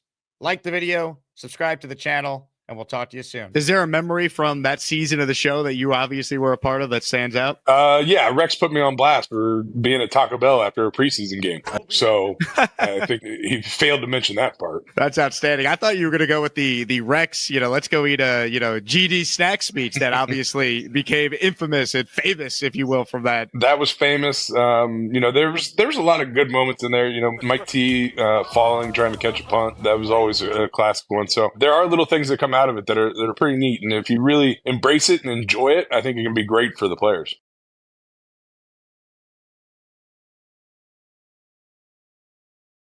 Oh, hi. Jake wants me to ask you to click on the like button. That's right, Lane. And if they don't subscribe to the Jake Asman Show, this team may never win another game. Let's go Jets.